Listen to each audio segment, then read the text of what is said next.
everybody, Black First. Again, we are celebrating ourselves, our own culture. This is our day to support our own greats. And with that being said, I'm going to kick it on over to my brother, Black Alpha Network. Go ahead, brother. Appreciate that, family.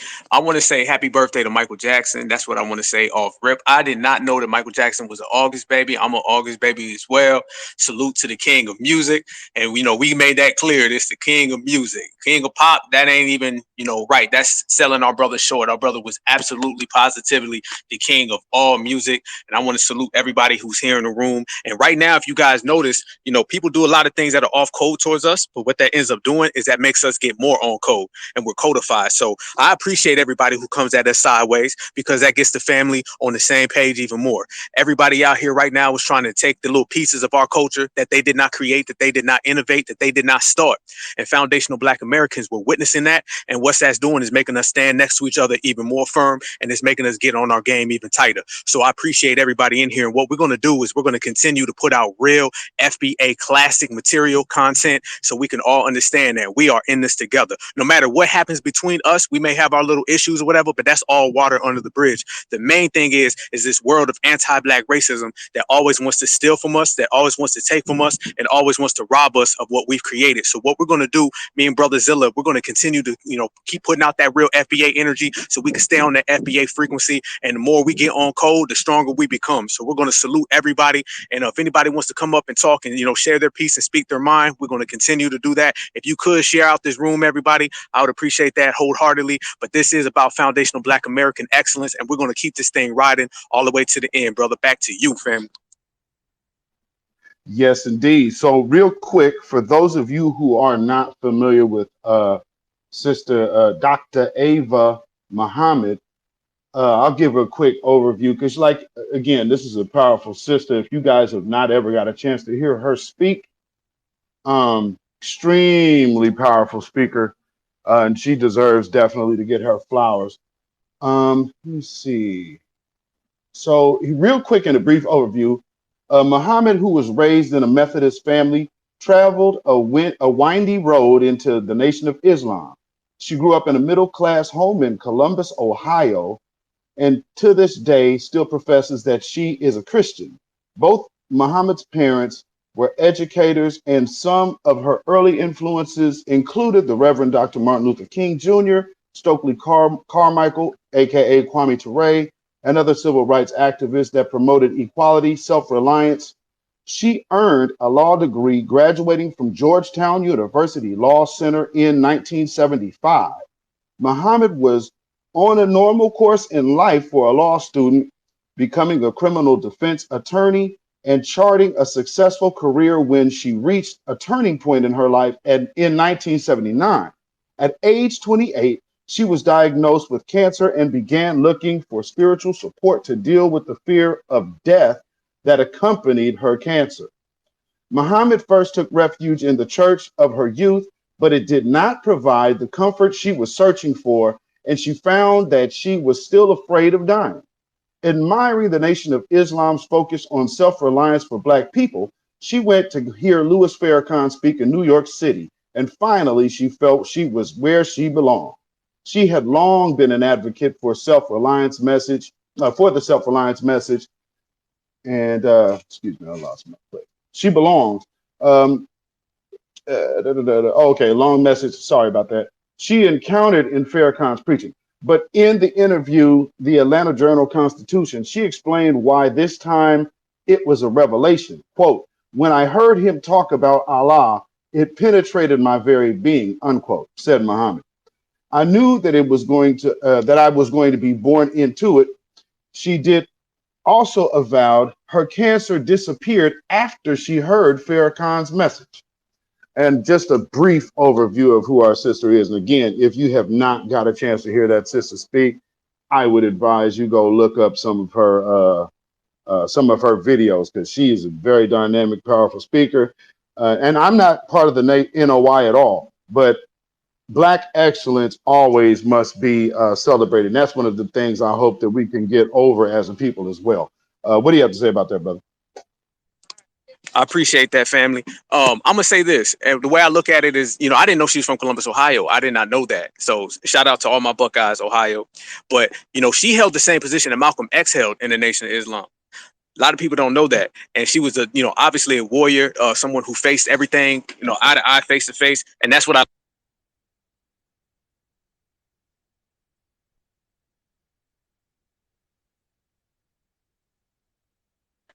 My phone jumping, family. I don't know if you can hear me. Can you hear me, brother? Yeah, I got you now. I got you now. All right, let me get right because there's a lot going on out here, and I want to represent our sister to the fullest, to the maximum.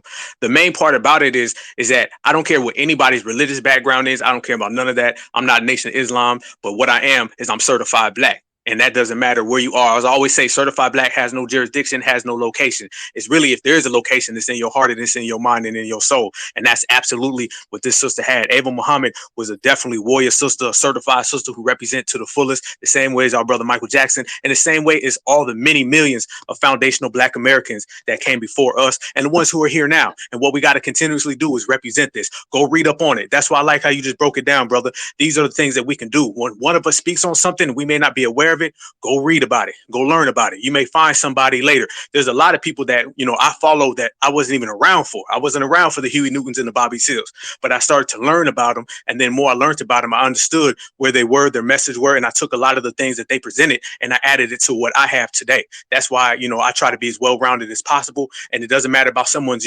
background, their walk of life, as long as they have that certified energy, as long as they represent what we represent. And that's definitely what our sister, Dr. Ava Muhammad, represented. So I salute her as well as Michael Jackson, as well as all the other foundational black Americans, all the certified black society representatives. And we got to continue to keep this thing going and keep this thing pushing. It's all about permeating and radiating that good energy. Energy is something that can stay on you when you learn lessons, okay? When you learn something, no matter how you learn it, okay? You can learn it by touching it, feeling it, seeing it, or reading it. It does not matter. Once you learn it and that energy is on you, you take it to the next person, and this is how we stay strong. This is how we're able to handle all the people who come at us from the outside and all the people who have their little nefarious tactics that they try to put on us. The reason why we're able to make it happen is because we stay certified and we continue to pass that energy on, so on and so forth. And that is what's true to us, and that will always be what's true to us. So I salute everybody. Facts. And, just a real quick segue over to the Michael Jackson side of the game. Think of that Midwest influence. This sister's from Ohio. You got Michael Jackson born in Gary, Indiana. So there is that Midwest influence, and especially at that time, you already know that everybody out there was not an immigrant. So just taking it back to the culture, she grew up in church. Motown basically had a bunch of church musicians making R&B music, and just look at that era down even to the Philly scene of music that was pushing out there. And look at Michael Jackson coming in as a kid. Like, this cat is hanging with the greats of his time. Oh, we got Sister Tamora in here. If you want to come up and speak, please do. I was hoping that you would come in here and definitely enlighten us, because this is your lane when it comes to Sister Dr. Ava Muhammad. So if you want to come up, please, by all means, let me see if I could just invite you to speak. If you would love to, I would love to hear from you, sister. That would be major. Major. And again, props to you too, also, Sister Tamora, for just going back to give you your flowers when you actually started the Modesty Challenge. Props to you, sister. That was a major situation. So I really, really appreciate you for that. Okay, you said give you 10 minutes. Got you. So she'll come up in a little bit. So yes, we'll be able to get our good sister up here on the stage. So that'll be a blessing. But like I was saying, to piggyback on the Michael Jackson side of the game, we are protecting our culture, because before too long, y'all remember that little movie that they put out not too long ago where they had the white dude playing Michael Jackson? Y'all remember that? So we have to be mindful of that, because they'll start, man, before too long, let our generation die off without leaving a thorough, solid layout of our actual history. Man, let me tell you something. James Brown gonna be white. Funkadelic probably like George Clinton gonna be like Filipino or something. And then they're gonna make Rick James. Rick James gonna be Puerto Rican. So understand how they are already moving in on our icons. And this is why we're all living. That's what makes it so crazy because we're literally living it now, but we're watching them like Fat Joe, who's been part of the culture. Who I remember when Fat Joe came into the game, and he is the one who kind of broke Nas on his song with MC Search. Uh, so for him to be saying this type of thing right now is absolutely crazy. Buster Rhymes, who's that? Leaders of the New School or whatever their crew was. Um, man, that group, and what's the other group that was just like him? That had the song with Shaq, Fushnikins. All of them had Jamaican cats in there participating in foundational black music, which they knew that was the basis of then. Now all of a sudden you have Busta Rhymes, who was part of that group, absolutely talking against his own musical history. Now, so that we're saying there's a clear agenda and we have to put a stop to it, family. Go ahead, brother. Man, brother, you done said it right. I like that. You said Rick James is gonna be Puerto Rican if you let them do it. That's a fact, family. I want to say this, and I've been noticing this as well. I never put anything past the dominant society because now you're dealing with people who have no backbone. When you start dealing with spineless people, you're gonna get spineless things. So yes, they're already in the issue of trying to pull out the box and paint everybody a different color. And I would see that if we do not gatekeep our culture and hold it down the right way, the thorough way, they will make sure that everything gets changed in their image. That's what it's all about. It's all about propaganda and smearing. I wouldn't be surprised if Tupac. They end up saying Tupac was Mexican or something like that. It is what it is. I don't put nothing past them. And for all the people say, man, they can't do that. And yeah, right. They'll do whatever they want because they don't have the mentality of actually approaching things with any type of sense. It's all about, their W and they say so. So we got to be, we're FBA and we say so. That's the way you counter that. And in terms of hip hop going on right now, Busta Rhymes and Fat Joe, I had called in to Tariq Nasheed the other day and I made a point to our brother Tariq. I said, they never pulled this stuff 10, 15 years ago. They didn't because 10, 15 years ago, they were going to have to deal with that 25 and up crowd who were there. Personal testimonies means everything. We have personal testimonies. We were actually on the scene when these things happened. I don't care how old you are, in the 60s, 70s, 80s, 90s, whatever. We have personal testimonies of things that occur. What they're trying to do is they're trying to go to the youth. They're trying to go to the 25 and down crowd. See, once they can put that seed in the 25 and down crowd, then they can manipulate the future. They're always trying to go to the next generation, the generation ahead. That's why you look and you always see the dominant society hovering around our children. All right. That's why they're going all the way to Africa or whatever and try to adopt kids and all these type of things. They don't do that just for fun. They don't do that for pleasure. They don't do it because they like us. There's always a reason. There's always a reason behind it. So when you start looking at the way they're trying to manipulate the hip hop culture and the origins of hip hop, they're not going to come to grown ass men and women. That's just not what they're going to do. Fat Joe knows he's getting drugged right now by people who are adults. Busta Rhymes is being drugged right now by people who are adults. They're really trying to go around us and go talk to 15-year-olds who don't know no better. So if they can tell them that the Caribbean created hip hop, or if they could tell them that whoever created hip hop, they can put that seed in them for tomorrow. So what we have to do is continuously gatekeep the culture. Everything is about gatekeeping. And that's why we speak today about our brother Michael Jackson and Dr. Abel Muhammad. We got to make sure that their legacies are firm tight in the hands of people who love and cherish them, opposed to people who want to manipulate and exploit them. Facts. And with that being said, it looks like we have our sister Tamora Sharif Muhammad on stage. And I know you want to chime in on our great sister, and I don't think there was a better person to do so than you. My sister, you got it. Yes, sir. Assalamu alaikum. Peace be unto you, everyone. Praying all is well with yourselves and your family. Oh, man. There is so much that I could say about student minister Ava Muhammad. But I would say that she was simply magnificent, very humble, and very loving. It still is a bit emotional for me because she was my mentor. Um, and every aspect of that word, she was my mentor. And um, communication with her, with her ebook, I helped her with that. I sent her a copy, and she was able to put it in ebook form. So if you all wanted to get the Weapons of Mass Destruction, a guidebook for women, please get that from her website, which is ministeravamuhammad.com.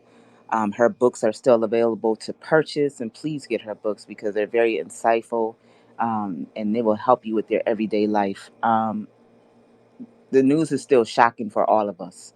Um, it for me, it's like, am I living in a dream? Because and for her to be Minister Farrakhan's top minister, you all have to imagine how he's feeling right now.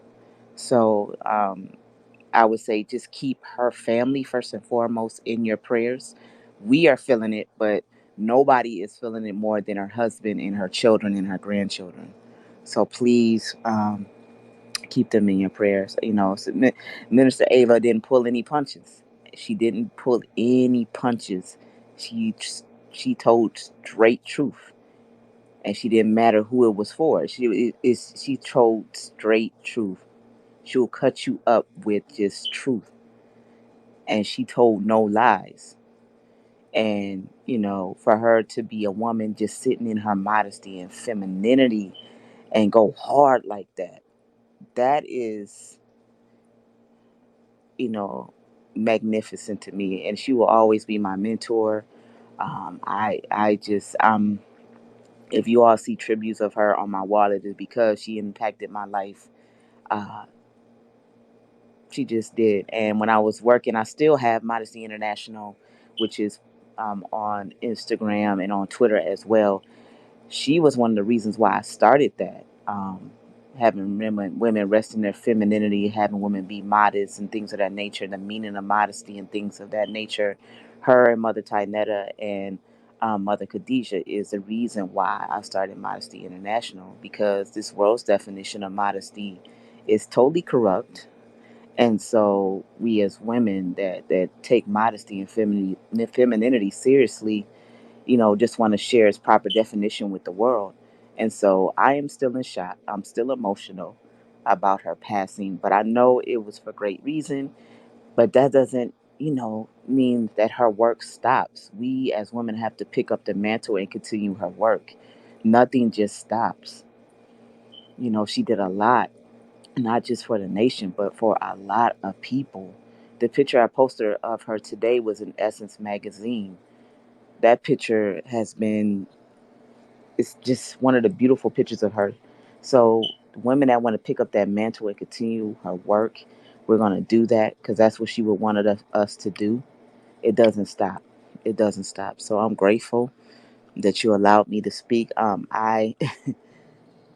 still emotional about it, but I know that we'll continue her work, and may Allah continue to be pleased with her and her work and what she's done for myself and for countless sisters, not just in the Nation of Islam, but those who are not in the Nation of Islam as well. So thank you so much.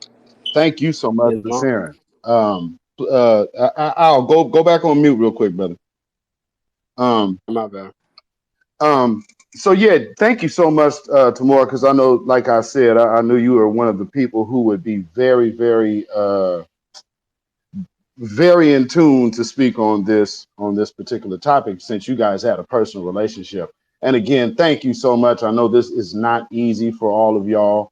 Y'all have had a much closer relationship with somebody who we just saw from a distance.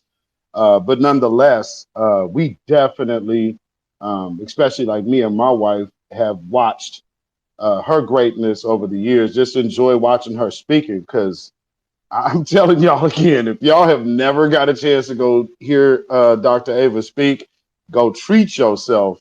It's really refreshing to hear a woman that, like you said, rests in her modesty, her modest femininity, but brings it truth, absolutely unapologetically. And so we definitely want to show her some love today, as well as our brother Michael Jackson as well. So we are celebrating Black excellence, and that's what it's all about. Before I get to Al, brother Alpha, do you want to chime in?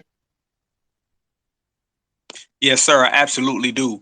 One of the things that has been heavy on my mind lately, and I've been thinking about, is as we move along, and it's 2022, about to be 2023. Time flies, and we have to genuinely hold on to our legends, our heroes. We got to hold on to our pillars, and we got to make sure that they are represented thoroughly, because times change, and it's always about the new era that comes up. The new era is always going to be the ones who do it. We stand on the shoulders of our ancestors. The ancestral presence is within all of us, every last one of us, and we got to maintain that. And that's what separates us from everybody else. It's all about our legacy, our testimonies, and making sure that the next generation gets the baton passed to them, and we can go forward. And the best way to do that is to study, is to listen, is to absorb, and analyze everything that our teachers have taught us, every word, every action, just everything in general. We got to soak it all up, family. You got to make sure you do that. So when they go, we carry them with us everywhere we go. And we're going to carry the energy, we're going to carry those frequencies and those vibrations with us, regardless. But the main thing we have to do is not allow anybody from the outside to distort what we've created, or to distort what our pillars have done. So I always exercise that thought, and I always make sure everybody understands that we are in this together. That's past, present, and future. We don't move with just one. We move all collectively, all three at the same time. And as long as we do that, everything will be just fine. Al Marak, you can go ahead and unmute yourself. Go ahead, brother. Islam, peace, everybody. I was just saying that, like what the brother was saying, just the camelback and add it to the measure. We got to protect our mind, our temple. Your temple is your mind, and that's what we got to protect. We got to make sure that we're sharp. You know what I'm saying? Same thing with the youth. You know what I'm saying? We got to make sure that there's unity in the community. Because you can't have a community without unity. You know what I'm saying? Just peace and positivity and giving the proper instructions. You know what I'm saying? I wish I had proper instructions when I was a kid. You know what I'm saying? Just so these kids don't got to learn the hard way. You know what I'm saying? We definitely need to work on our communities because there is no community. You know what I'm saying? But that's my measure on that, though. Islam. Right on, brother. I appreciate it. We absolutely got to protect our community because, and it definitely starts with us, as I will say, as men, and as a husband myself, it definitely begins there. But then also teaching, like I've raised young men, and then also you have other people that come into your in your area, and basically, if you are able to understand the overall point of what we need to get accomplished as a community, I believe everything else comes natural. Where the issue comes in at, for me, what I see is typically people kind of getting in their own way of growth. And when I say getting in their own way, not really letting the overall big picture take precedence over their own personal feelings.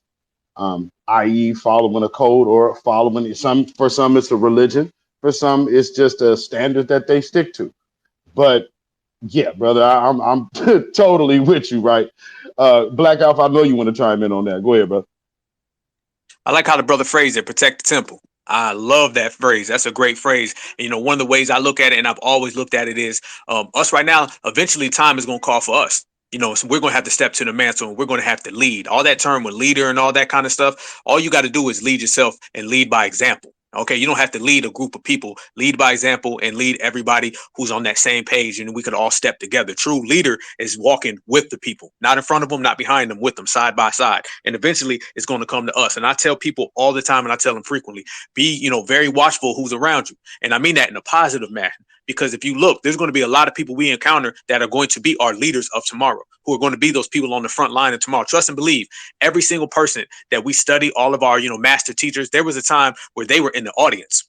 And then they got on stage and they got behind the podium. And a lot of folks that we see right here today, A lot of them. You're going to see them in the future, and they're going to be the ones teaching the youth, teaching everybody, making everybody stand up and proud. You never know who it's going to be, but you can have a good idea. And as long as we focus on that, and like our brother just said, protect that temple, stay pure, stay true, everything will be good. Sticking to the code, and that code is, real excellence, real pride, real integrity, real sincerity, somebody who's based and rooted in morals. And as long as you have those things, I'm telling you, family, it's unbreakable, and you cannot be matched. So this is what we got to do. We got to understand that we all move as one, and as we move as one, we get things accomplished.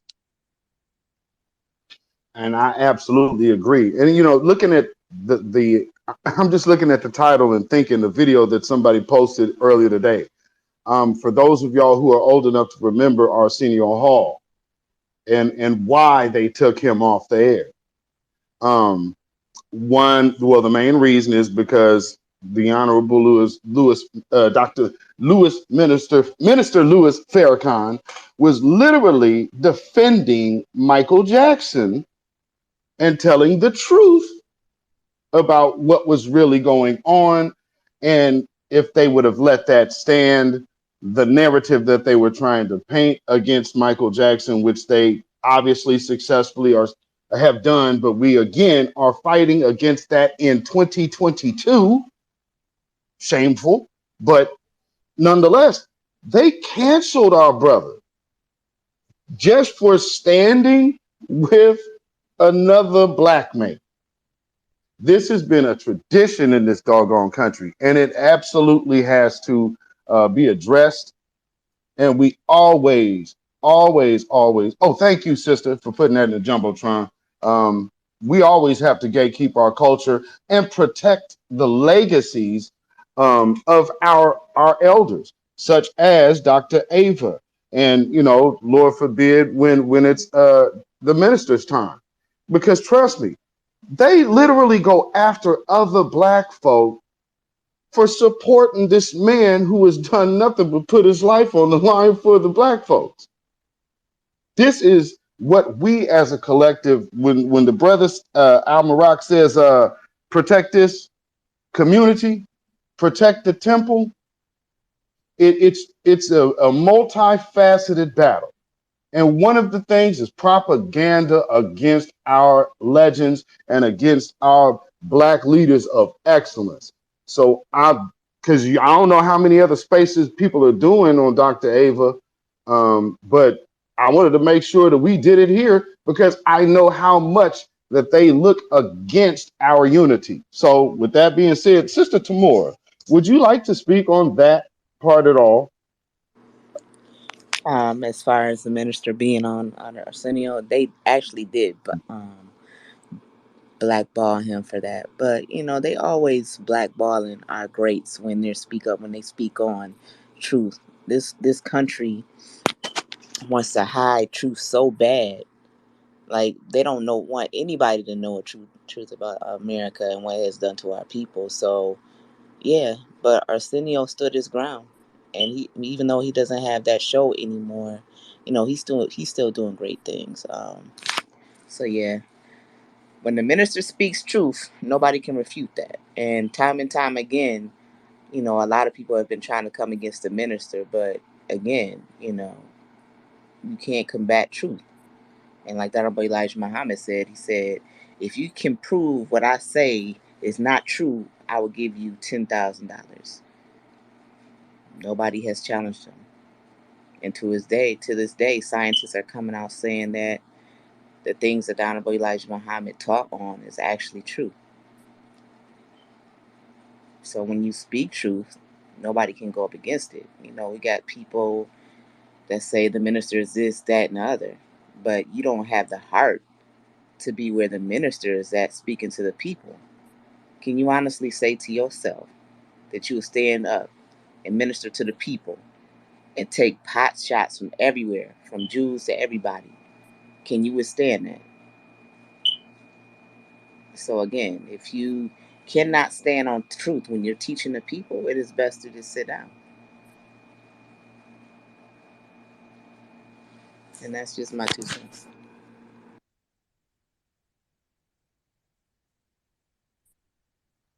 I wish I had fire emojis. Black Alpha, you got it, brother. I actually have a story to tell. I got a story to tell about Minister Louis Farrakhan, who actually has my grandfather's name. My grandfather's name was Louis. Back when I was a child, Queen Alpha know this story. Back when I was a child, this is I was in elementary school. This was in the 90s and mid 90s probably. I was in elementary school. I was young. I was real young. The city that I'm from originally, the minister was coming to speak. Well, he wanted to come to speak, and they were trying to stop him and prevent him from coming to speak. But at the same time, which I come to find out later, the mayor of the city was a complete anti-black racist. Okay, the mayor was a complete anti-black racist. He wasn't allowing the minister to come speak. All right, he was actually going to allow other supremacist groups. Let me say that. So, W supremacist groups, and you guys know who I'm talking about. It starts with a K. He was going to allow them to come talk, and they wouldn't let the minister come talk. So I remember one day we were driving. So they actually had a campaign with a lot of the brothers and sisters. This is the first time I ever seen black folks really get on strong code. On code. So as my mother's driving down the street and we're, going down the street, going about our business, I see a brother in the street from the Nation of Islam, and he's handing out flyers so we can come get, the minister to speak and everybody can, let it happen. And as we sitting there, the brother sees us in our car and he walks right up to the car. My mom rolls down the window. The brother's, super polite, super intelligent, super smart, strong, just a black alpha male, like real talk. And he hands my mother the flyer, lets her know what's going on about how this, anti-black mayor will not allow the minister to come talk, and how everybody in the city that I'm at is going to, push so we can get the minister to come talk. And it was a big push. Everybody stood up. Everybody got on code, and they ended up running out those supremacists that were, coming. They ended up exposing that mayor who was allowing them, and the mayor ended up, having to step down and whatnot, but the minister ended up coming to speak. So that was a great story. And that was the first time when I was a young man that I got to see black folks on code. And it was because of the minister, Louis Farrakhan. So much salute and always respect to that brother who has the same name as my grandfather. Facts. Praise you, and absolutely. And that again, we are celebrating black excellence. And because we have to, because the powers that be that have worked against these individuals, prime example, Dr. Frances Cress Welsing, they absolutely tried to thwart her from warning us, her and Dr. Claude Anderson, warning us about the enemy's tactics against us. And now, we're kind of picking up where they left off. And again, there's a big gap.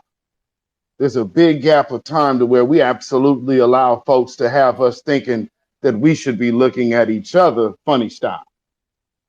And don't get me wrong, there's going to be grimy criminals everywhere. But when I'm saying you're seeing somebody who's really putting it out there on the line, support one another, because that is how you defend the temple, with support. And one of the best things about support is that you don't all have to be together, but you all have to be together. You understand what I'm saying? So, with that being said, I also want to get back to the cultural gatekeeping part of it. Because again, Nation of Islam is kind of impenetrably black. So it's a hard thing to kind of whitewash that. So what they want to do is make us, once again, and they kind of implore the self-hate thing. So now we can look at Nation of Islam for, y'all doing this. And basically what it is these PC folk absolutely do not want us together thinking on different wavelengths with our brothers and sisters. But we are aiming to change that right here and bring it back directly to the truth. So thank you so much, everybody, you two who already spoke, to Mora and Al Marak. Thank you so much. With this, I want to go back to the gatekeeping thing. Brother Alpha, we have Fat Joe, we have all of these other people, and then we're having BET jumping in the mix. This is obviously a very big push to smoke screen our artists. With that being said, have you seen anything coming from the mainstream media about Michael Jackson's birthday today? I haven't seen one thing coming at all from it. And it goes back to what, I speak about on my Black Alpha Cast, that we're the only ones who held Michael Jackson down when he was here. And we're going to be the only ones who hold Michael Jackson down afterwards. It's the same thing with Tupac. It's the same thing with everybody. There may be fake love and there may be fake, little stories here or there. But a lot of times those end up really just being smear campaigns where they throw little hidden shots at our legends. It's all on us, family. It's got to be FBA holding down FBA. That's just what it is. Everybody wants a piece of what we have. Everybody wants a piece of what we create. And if they can't get it, they'll try to tear it down. Like you said earlier, brother, what they want to do is they want to take who exists from our culture and put their name in that place, paint them white or paint them whatever other color. If they can't do that, then they just going to try to wreck the whole ship. It's that backstabbing culture that our brother TBA talks about. If they can't have it, nobody can have it. So we got to really, really, really represent it. And we're to the era now where things are a little different. Things are a little different. We got to change with the times. We got to evolve. And I say that to say this. Me and Queen Alpha had a conversation the other day. See, the dominant society, they was waiting to get them tether numbers up. Okay, they didn't have those tether numbers, some immigrant numbers. They didn't have them like they got them now. See, what they always wanted to do, they'd slide in Eminem, and we rejected Eminem. Okay, that was gone. I mean, when's the last time any of y'all in the room ever been at a party and somebody said, hey, throw on some Eminem? I ain't never been to one, even when his ass was out selling records. Nobody fucks with Eminem. So now they picked up their tether phone. They called 1-900-TETHER. Fat Joe answered. Okay, Busta Rhymes answered, and all the other tethers. So now they love to send the tethers in to do their dirty work. The dominant society would prefer to put their face on it, but if they can't put their face on it, they'll send somebody else in. My brother always says they want it to be white first, but if they can't get it to be white, then they might give you olive. Like you said earlier about Rick James and them, brother. They're gonna try to spin the colors around. They want it to be white. Okay, that's their number one preference. Okay, how can I make this white? And then when they realize they can't really get that off, then they'll say, okay, well, let's make it a tether. Because if it ain't going to be the dominant society, then we'll make it a dominant society minion. So this is what you're seeing right now. Busta Rhymes, Fat Joe, all these other tethers. And trust me, there's going to be more. They're going to be coming out the woodwork, doing exactly what we already know they're going to do.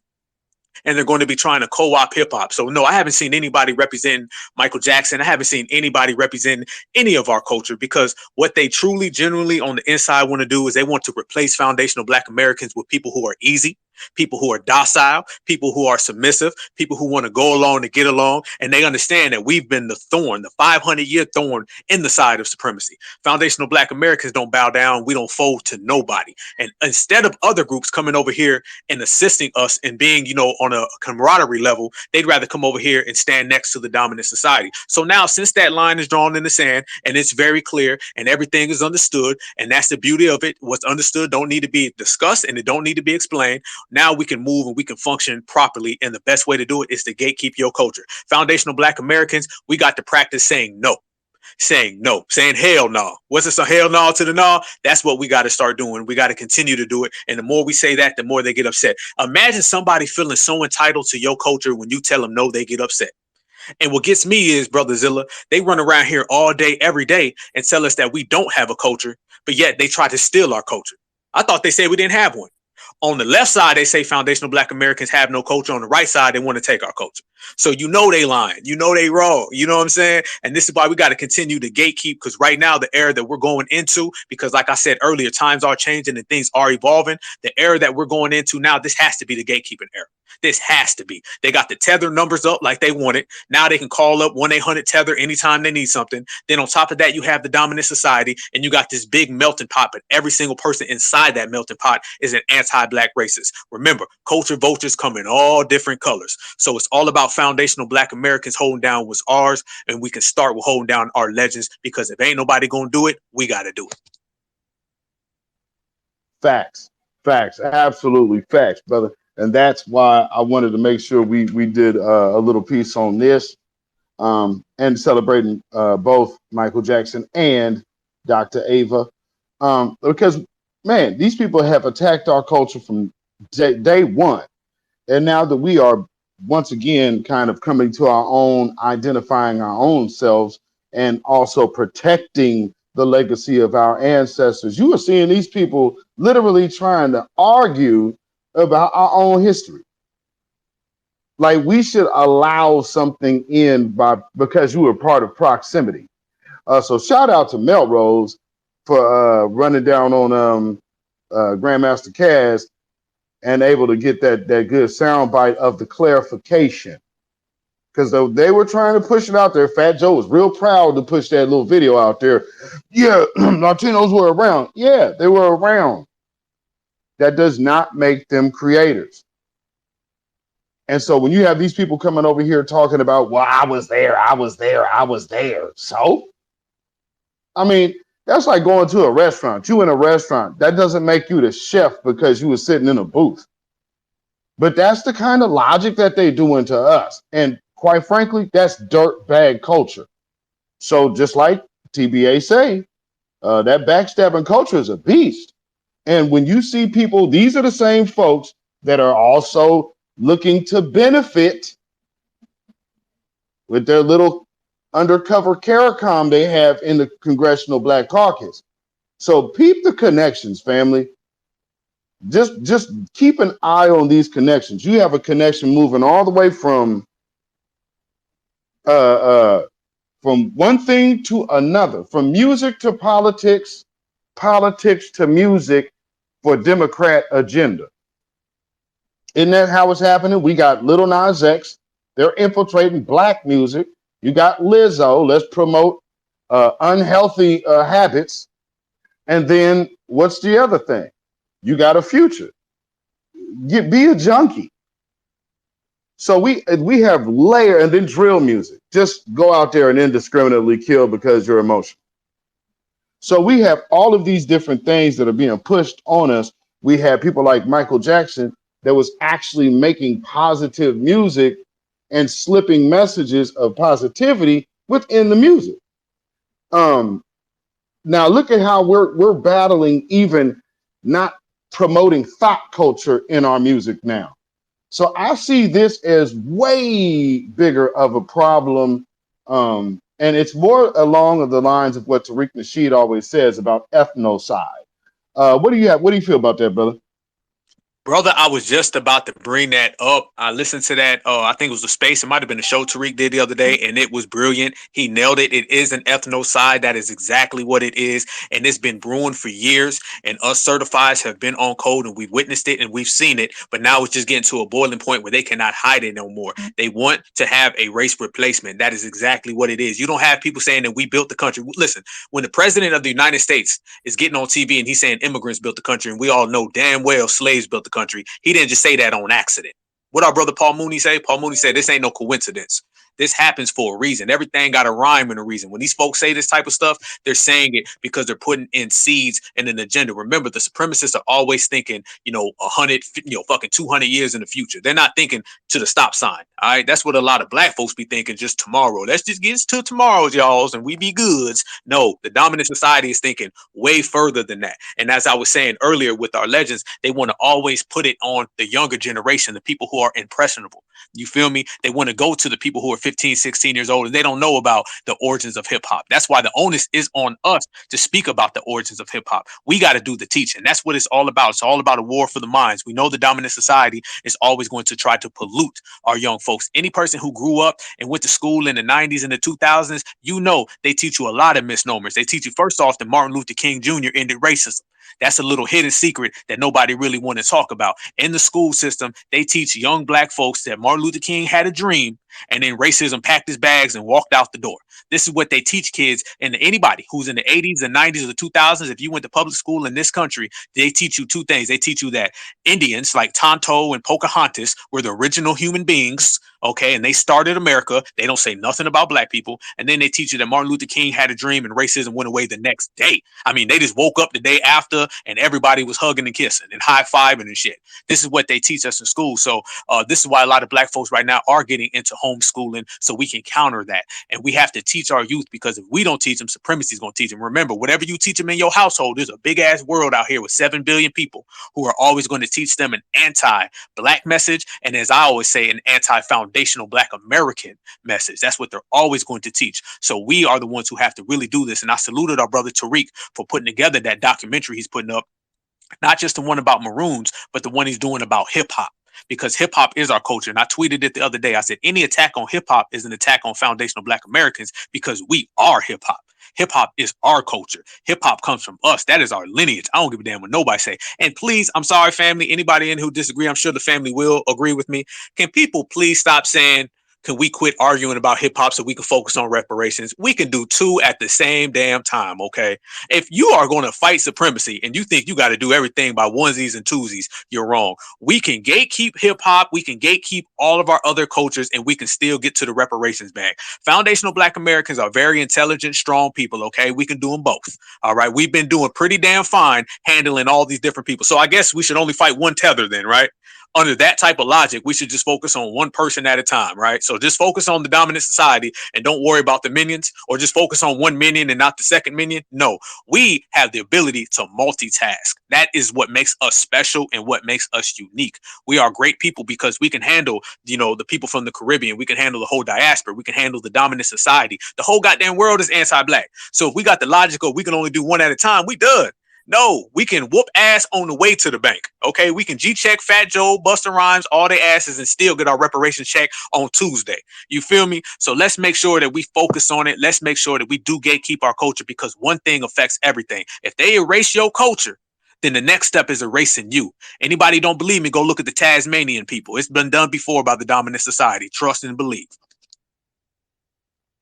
Big facts. And one of those, something to go back to what you just said, these people who say like, well, we don't need to worry about arguing over music. If you're arguing over music, you're arguing over your culture, and essentially you're arguing over your existence. I want to take your attention to all of those pictures in Europe. Now there was a push to make, so they started over there about Spain, started moving all the way through and going west with all of the whitewashing. Well, one of the places where they absolutely did not actually finish getting to was Russia. So what a lot of y'all don't know is that there's something called the Russian catacombs, or with Russian icons. If you go look at those pictures, if you go to like Italy, you'll look at a lot of these statues and paintings, and you'll see a lot of white people. Well, that was not the original painting of those pictures. They had artists go back and start whitewashing all of those Black figures to where now all of our generation knows are these certain historical figures as being white. Now you go over to Russia, where most of us really are not, but there's a book called Russian Icons. You can kind of see how they were doing it. But they did not get a chance to whitewash those. So those figures in Russia are still Black. So there's a lot more Black presence around the world, which is one of the things that Michael Jackson was harping on in his last public interview. Was that May 25th, 2010? He was harping on that. They whitewashed our history. So that whitewashing of culture, and yeah, you might say, well, that's just art.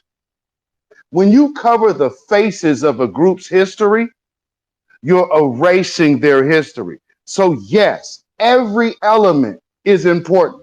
You can't overlook music, you can't overlook cuisine, and you can't overlook style. All of those things that they all try. Look at everything that's of value about us that they try to mimic. If it had no value, they would not be interested the way they are. We set the tone of culture on the planet. Man, I know you got something to say about that, brother. Go ahead. Man, I got a lot to say about that, family. Real talk, real talk, real talk. Let me tell you, whitewashing is very real. Okay, that's not no game. That ain't no joke. This is how these people think. One of the problems that foundational Black Americans have had historically, and we don't really have today because this is a new era and everything's fresh and we've re-innovated everything. But one of the issues is that people thought like how we were thinking. You feel me? We didn't understand that there is a difference between a freedman and a fleer. Okay, I always say this is one of my Black alpha quotes. Okay, freedmen build, fleers steal. All right. We used to think everybody had the same mentality of go get it out the mud like we do. Go build with yours and be independent. No, they don't. These other people come to this country and the last thing they're thinking about is building something of their own. They come to this country with no culture and a suitcase. Hell, half of them don't even got a suitcase. They just come here with no culture. All right. So as they talk about our culture, they come here with no culture. And the first thing they want to do is latch onto somebody with a culture. And that is us because we are the culture. All right. That's the first thing they want to do when they come to the United States of America. And we used to think a long time ago that everybody had that same independent mentality that we possess. No, they do not. We don't think ever, like no foundational Black American wakes up in the morning and says, let me go somewhere on the map and go take what those people built. Let me say their ancestors are really my ancestors. Let me go take those innovations and things that someone else came up with. I know they're not mine, but I'm going to go steal them from them. Man, we don't do that. First off, we don't do it because everything we have is right here. Everything we got, we created. So we don't even have the issue of we got to go look for somebody else. But even if we had that mentality, foundational Black Americans never approach it that way, but that's how they approach us. Nobody comes to this country with any culture. You know why? Because they fled. When they fled, they left all their goddamn culture and their homeland. So when they come here, they got to look around and see, oh, civil rights, foundational Black Americans did that. Let me say I did it. That's why everybody runs around today and says, well, you know, we was in the civil rights era. No, you wasn't. No, you wasn't. You was sitting down at your house watching Black folks be out there getting dogs sicked on them and water hose sprayed at them and hit with billy clubs. Now everybody wants to slide into that. They're doing the same thing with hip hop music. Well, you know, we was at the party and we, you know, are co-contributors or co-creators. No, you wasn't. You came to our parties, probably about 5 of y'all, but y'all came to our parties and tried to steal what we created. This is what it is. And you know, there's a crazy metaphor, Zilla, and I break it down on my episode of the Black AlphaCast tomorrow, which I'm dropping at 8 o'clock. We are the culture. I broke down a good metaphor and I just thought about it. Think about this, brother Zilla. The same way that we was in the house of hip hop creating this culture, they were across the street with the binoculars being bystanders. And what they do, Zilla, they fled from across the street over into our side of the street, into the house of hip hop we created. Doesn't that sound just like the United States of America? We was over here in the house of the United States of America, and they was on the other side of the border. And then what they do, they fled from the other side of the border, and then they found their way into the house of America. So the same way that they fled from one side of the street is the same way they fled from one side of the border. The same way they found themselves in the house of hip hop is the same way they found themselves in the house of the United States of America, which is a house that foundational Black Americans created, innovated, and everybody knows it. Big facts. And that's a cold analogy, brother. Because yeah, man, these people were looking with binoculars and absolutely had to dip. And you know, I get it. I totally get it.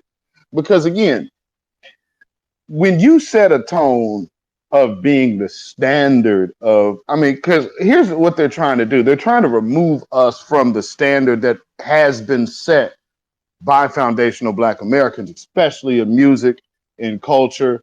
I mean, okay, look at dress. Think of how the swag of foundational Black Americans is versus the actual industry of fashion. Like y'all see how those runway models be wearing? They be wearing the most oddest stuff that you ain't never gonna see nobody in. But nonetheless, these people get a chance to basically latch on to our culture anytime they want at their leisure.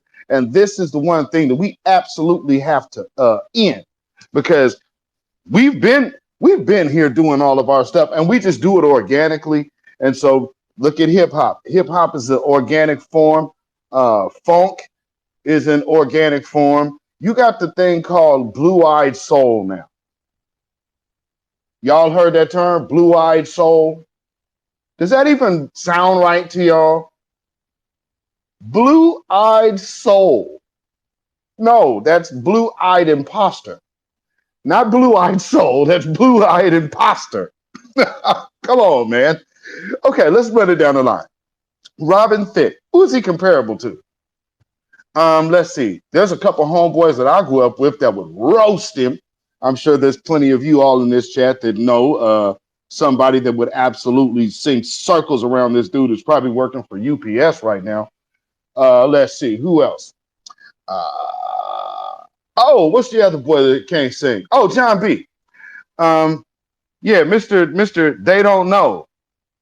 They tried to make John B so much as a singer. Y'all know good and damn well John B can't sing. He's straining on his own records. You know how bad of a singer you are to be straining on your own recordings in the studio? But nonetheless, They threw him out there like this is R&B music. Man, please. Like I said, there's somebody that probably at your job right now stocking shelves or delivering mail from office to office that could outsing all of these people with record deals.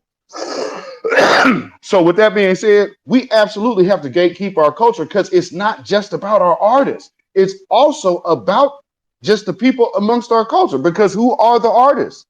Joe Blow. But Joe Blow is talented as all get out. Look at, like, I mean, you know what I'm saying, brother? Go ahead, bro. Family. I was just having a conversation the other day. I got little, cousins that'll wash these goddamn singers on television. All these little W singers out here. Hey, and I know y'all know what I'm talking about. Do you guys ever see on YouTube or TikTok these like W kids, or sometimes they be Russian and Asian or whatever, and they're always like covering our music, and they be trying to do these renditions of like Whitney Houston and all that, and you read the comment section and people are like, oh, she's so good. No, the hell she's not. Fuck no. I seen a W woman right now, I promise you. She was trying to do Keep Your Head Up by Tupac, playing a goddamn guitar, a fucking banjo, brother. Come on, a banjo? No, man, hell to the no. We ain't going for that. We ain't going for that. And I see it all the time. And a lot of times you see people in the comment section praising this shit. They cannot stand next to us. I have my little niece, okay, is 10 years old, and she'll wash Taylor Swift and Katy Perry, all of them on a good day. You feel me? This is what it is. They cannot stand next to our culture. Remember, the person who tries to duplicate you hates you the most. Okay, I know they say that shit is flattery and all that kind of stuff. No, not when it comes to foundational Black Americans. They want to be like us and they always fall short because we are unmatched. So all that does is fuel the flames to the hatred that they already had in the first place. So when they try to cover a Whitney Houston song and they can't do it, they just get more jealous and more mad. When they try to rap like Tupac, they just get more jealous and mad because they can't do it. They can't do it. Nobody can match it. As a matter of fact, I was just telling my brother the other day, I said, if you go across this whole planet Earth, you can't find anybody who is comparable to foundational Black Americans. None. Where's the other Patti LaBelle? Where's the other Gladys Knight? Like, I'm still searching. I can't find them. And now here's the thing, Brother Zilla, I'm spotting them 7 billion people. I'm spotting them fucking 7 oceans, different continents, towns, counties, different languages. I'm giving them the whole earth outside of America, and they still can't find me one.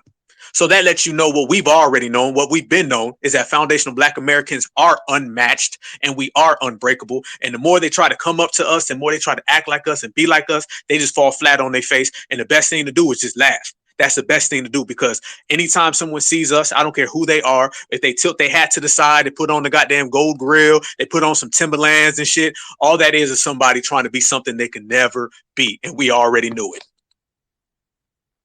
Big facts. And I'm looking at some of the comments right now, and I'm glad that y'all understand, like, when this attack on our music is an attack on us. There are, of course, we always got the short-sighted individuals who, hey man, I don't really understand why this is so important to be complaining about music. Okay, let me break this down for you. Music is an art form. An art form is a market. A market means money. Money means equity. Now, if this is our culture, our culture's equity, why would you be letting someone else into your bank? What sense does that make? You want to share your money with everybody else? Like, you're not going to do that with your own foundational Black American brothers and sisters. So why on earth would you ask us to stop gatekeeping our culture when we just understand, or, well, I guess maybe people don't understand. A lot of our history has already been whitewashed. I just saw, was that Rose City 93 said they whitewashed Hannibal. And family, there's a video on YouTube. If you go look, they make Hannibal white in almost all of this video until his loss. Then all of a sudden he got a real heavy tan. It's like Hannibal is a jet black man, but this is what they do. And then they present Hannibal to us as, because again, and a lot of our generation, what relation to the name Hannibal were they trying to give our generation? A white people eater. That's how they were trying to relate that name. So, family, it is important that you head off everything at the past. Do not think that it's light. If it was worth them attacking, it's worth you defending. I don't know how much that doesn't make sense to some folk, but if y'all hearing this now or hearing the replay, please understand that we are looking at the big picture, not just what we trying to get our reparations. Here's the thing: by them jacking our culture, they're trying to get some of our reparations for them too. We need to put that to rest. Go ahead, brother. You're right about that, family. That goes hand in hand, hand in hand. They want it all at the same time, all at the same time. They don't know how to just get a little bit of our culture. That's the thing. They don't know how to just take bits and pieces. They don't know that. They want to always take it, the whole complete thing. And you know who I blame, family? I blame a lot of folks for this because it didn't just get this way. And as we always say, supremacy only operates if you have black participants in it. A lot of this that's going on in hip hop, I have to blame the folks of the 90s that were, hell bent on saying how hip hop was this, connector of the earth. You remember that, Zillow? And they'd be like, man, hip hop brings us together. Hip hop is for the world. See, what they didn't realize, or they knew and didn't want to admit it, is that them same folks that was coming to them concerts and they was watching LL Cool J and Snoop Dogg and Ice Cube and Tupac and Biggie, them same outsiders that was coming to them concerts, they'd dance with you. Oh, yeah, they'll dance with you, move with you, sing all your songs backwards. And as soon as the concert's over, they're getting in their car and they're driving right the fuck away. And then they're calling you every name in the book. This is what was been going on for years. So in hip hop in the 90s, I don't know how they weren't knowing this, because it's the same thing that went on with go-go. It's the same thing that went on with funk. It's the same thing that went on with the Temptation. They was dancing to the Temptations. And then they didn't want to bring no damn Temptation home. They didn't have no love for the Temptations, not as people. The dominant society and all these other people, they always have a great time dancing to us. Hell, the damn slave master used to go to the hold down and dance with them and drink fucking liquor and then go upstairs and come back down and whoop them and tell them to pick cotton. That didn't make them any less of a massa. So just the same way, it didn't make these people any less supremacists because they danced to your songs. This is the mentality that folks had back in the 1990s and the 1980s because they wanted to be loved. They wanted to be accepted. And wanting to be accepted in the quest for acceptance, that's the worst thing you could ever do in the dominant society. And this is what always happened and plagued people with hip hop. That's why they was packaging hip hop and handing it away. They didn't think about it. I mean, if you look, what labels did those CEOs pass down?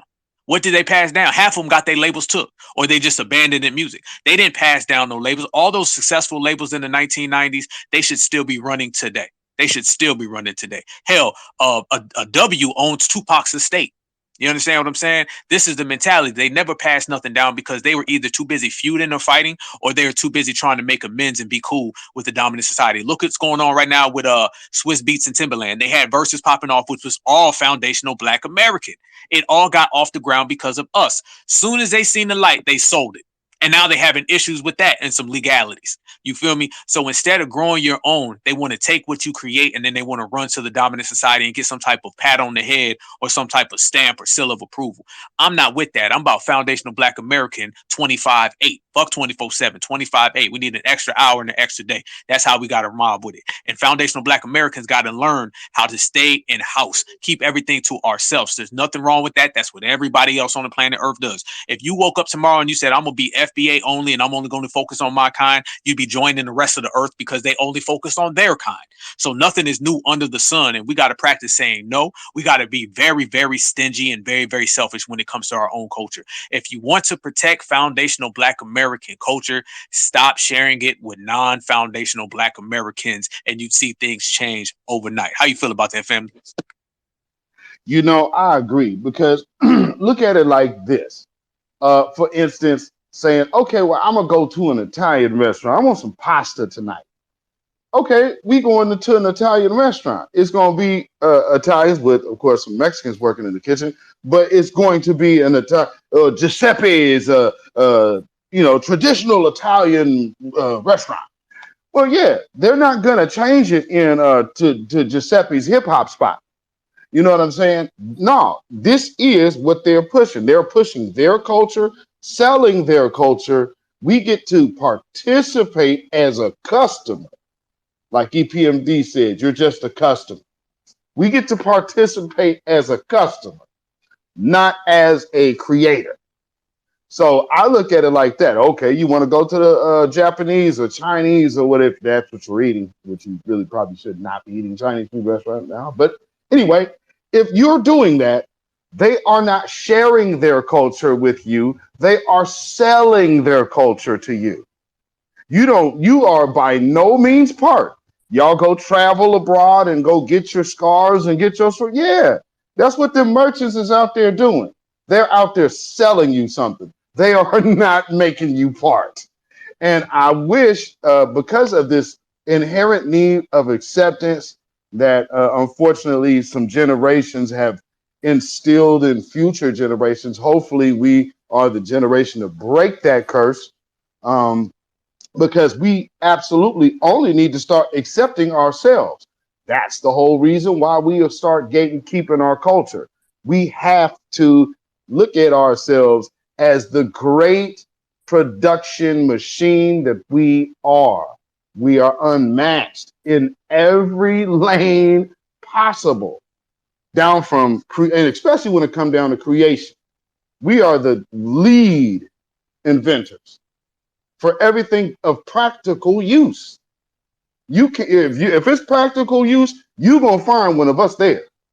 So with that being said, I see we got a request. If y'all want to come on up and talk about the great Michael Jackson or the honorable Dr. Ava Muhammad, or just celebrating Black culture in general, please, by all means, come on up. And because this ain't just about me and Black Alpha, this is a family affair. So y'all, please, by all means, come on up and share in this family experience with your boys. So with that being said, let's see. I see some requests up here. Let me see if I can get these cats in here. Go ahead, brother. And like how you said it, man, come on up and we can chop it on up. That's how you got to do it. This truly is, though, family. This is like, about foundational Black American culture. I'm loving right now the fact that this is going on.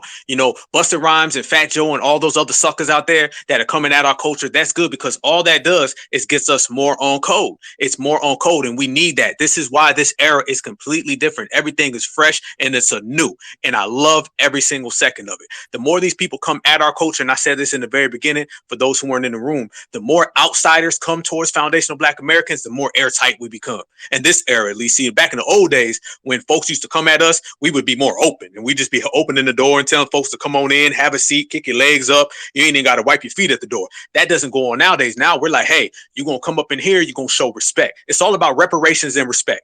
That's what it is, respect and reparations. People are going to give us, both of those, guarantee it. And this thing right now that's going on, this gatekeeping era where we really are circling our wagons and regulating everything, we have to celebrate every aspect. You cannot, come to grips with who you are and claim who you are and take ownership of who you are unless you celebrate your culture. I'm talking about top to bottom.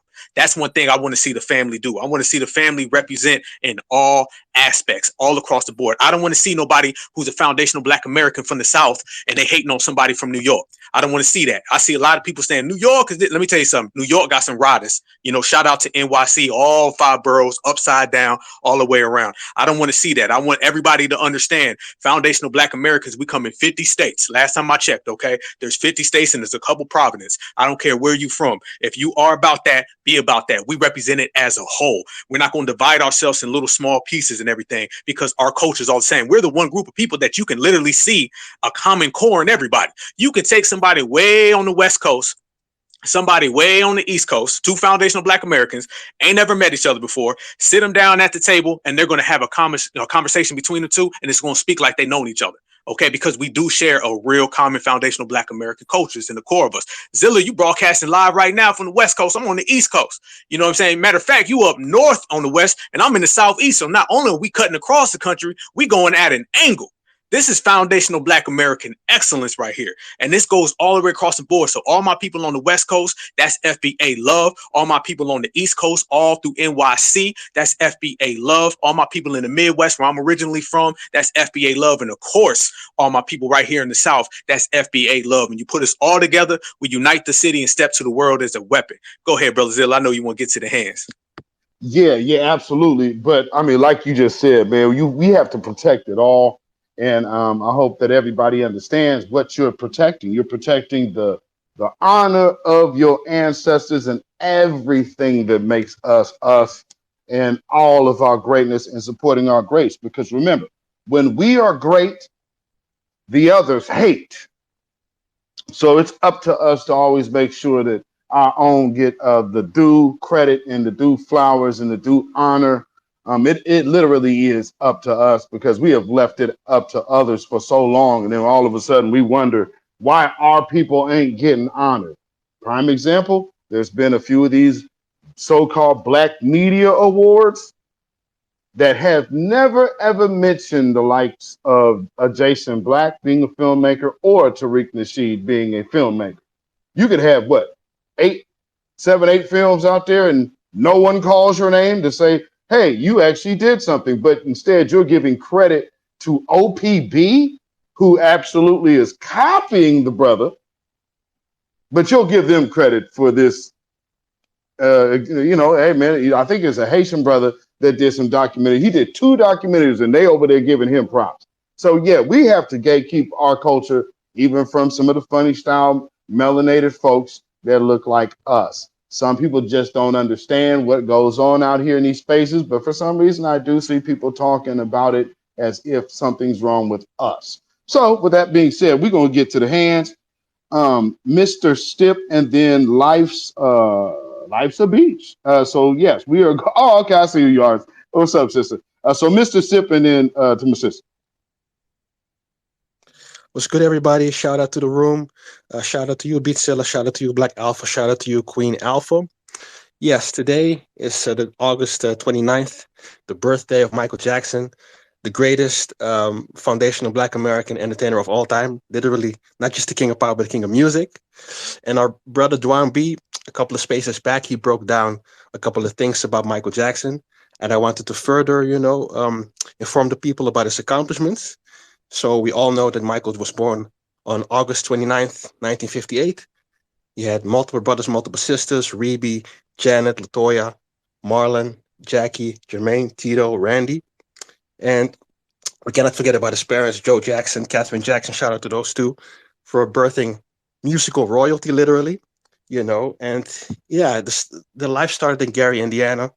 Joe Jackson worked very hard in the steel mill, and he wanted also to be successful, like having his own, band to perform called the Falcons, but it did not really materialize. So he had faith in his children, So in the beginning, it was just like Tito, Jermaine, and Jackie forming a band, and then later on, Marlon and Michael would join.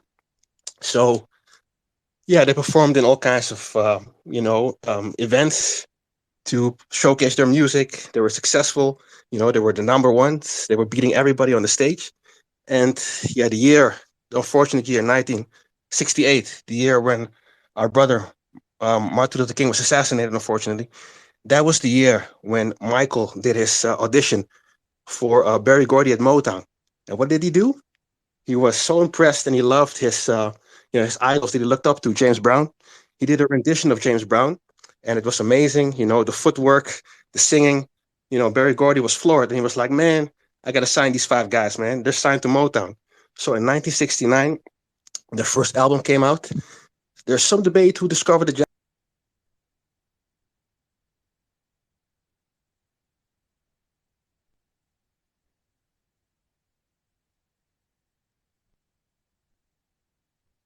Did he get caught in the Matrix? Yeah, I think I lost him too, family. Mr. Stip, you there? Mr. Stip. Hey, I'll piggyback on something he said real quick till he comes back. Oh, you back now, family. Go ahead, brother. Connection was fucking up, but to continue. So the first album from the Jackson 5 was Diana Ross presents the Jackson 5 with hits like I Want You Back, Who's Loving You, I'll Be There, major hits. All of them got at number 1. And also, it was a fantastic album as the debut album. And then it was followed up by ABC, and we all know the ABC song, of course. And at some point in 1971, it was decided that Michael would do a solo album. So from 1971 until 1975, Michael Jackson released 4 solo albums. There's a lot of misconception that the Thriller album was his first solo album, but it was actually his 6th. It was his first solo album came out in 1972. It was Got to Be There. Got to Be There is a beautiful song, amazing song, very melodic, very soulful, and then it was Ben. We all know the song Ben, where he talked about befriending a rat, basically. Then it was Music and Me, also a beautiful song, and a very underrated album that came out in 1975, Forever Michael. The song One Day in Your Life is also on that album. Beautiful song. So he was still performing with his brothers. And at some point, there was like how do you say it? A contractual disagreement between Berry Gordy and the Jackson 5 brothers, because the brothers, they wanted more creative freedom to, create their own songs and to have more royalties, basically. And that caused a little bit of a friction. And Joe Jackson was like, hey, if the boys cannot get more freedom to do, what they want to do creatively, musically, we might go to a different, record label. So, and there was also a problem with the name Jackson 5 because that was owned by Berry Gordy and Motown. So at some point they decided to change the name, but at the same time, Jermaine Jackson, he was married to Berry Gordy's daughter Hazel. So he stayed behind at Motown, I think until 1948 or 84. And Jermaine was replaced by Randy Jackson. So they became the Jacksons and they went to CBS Records. And the first album that came out in 1975 was called also The Jacksons, basically. And yeah, that great songs on it. Also beautiful hits like Show You the Way to Go. And in 1987, 1978, if I'm not mistaken, we all know the movie, The Wizard of Oz, where there was like, The Wiz with the all black cast, including Diana Ross. Major hits like, Ease on Down the Road and You Can't Win. Beautiful songs. And Michael was coming to his own, like acting for the first time on stage.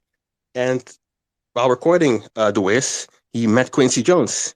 And then they started collaborating with each other. And a year later, Off the Wall came out in 1979. Great album, legendary, fantastic, disco, soul, everything.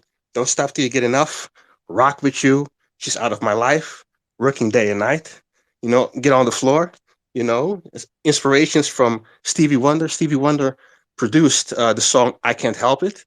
You can really hear the Stevie Wonder, style on that song. So in 1980, the Jacksons were still touring and making music. And then another legendary album came out from the Jacksons called Triumph. That album contains Can You Feel It, Heartbreak Hotel, and other fantastic songs. And then in 1982, the successor to Off the Wall, also collaboration with Quincy Jones, Thriller, the most successful album of all time.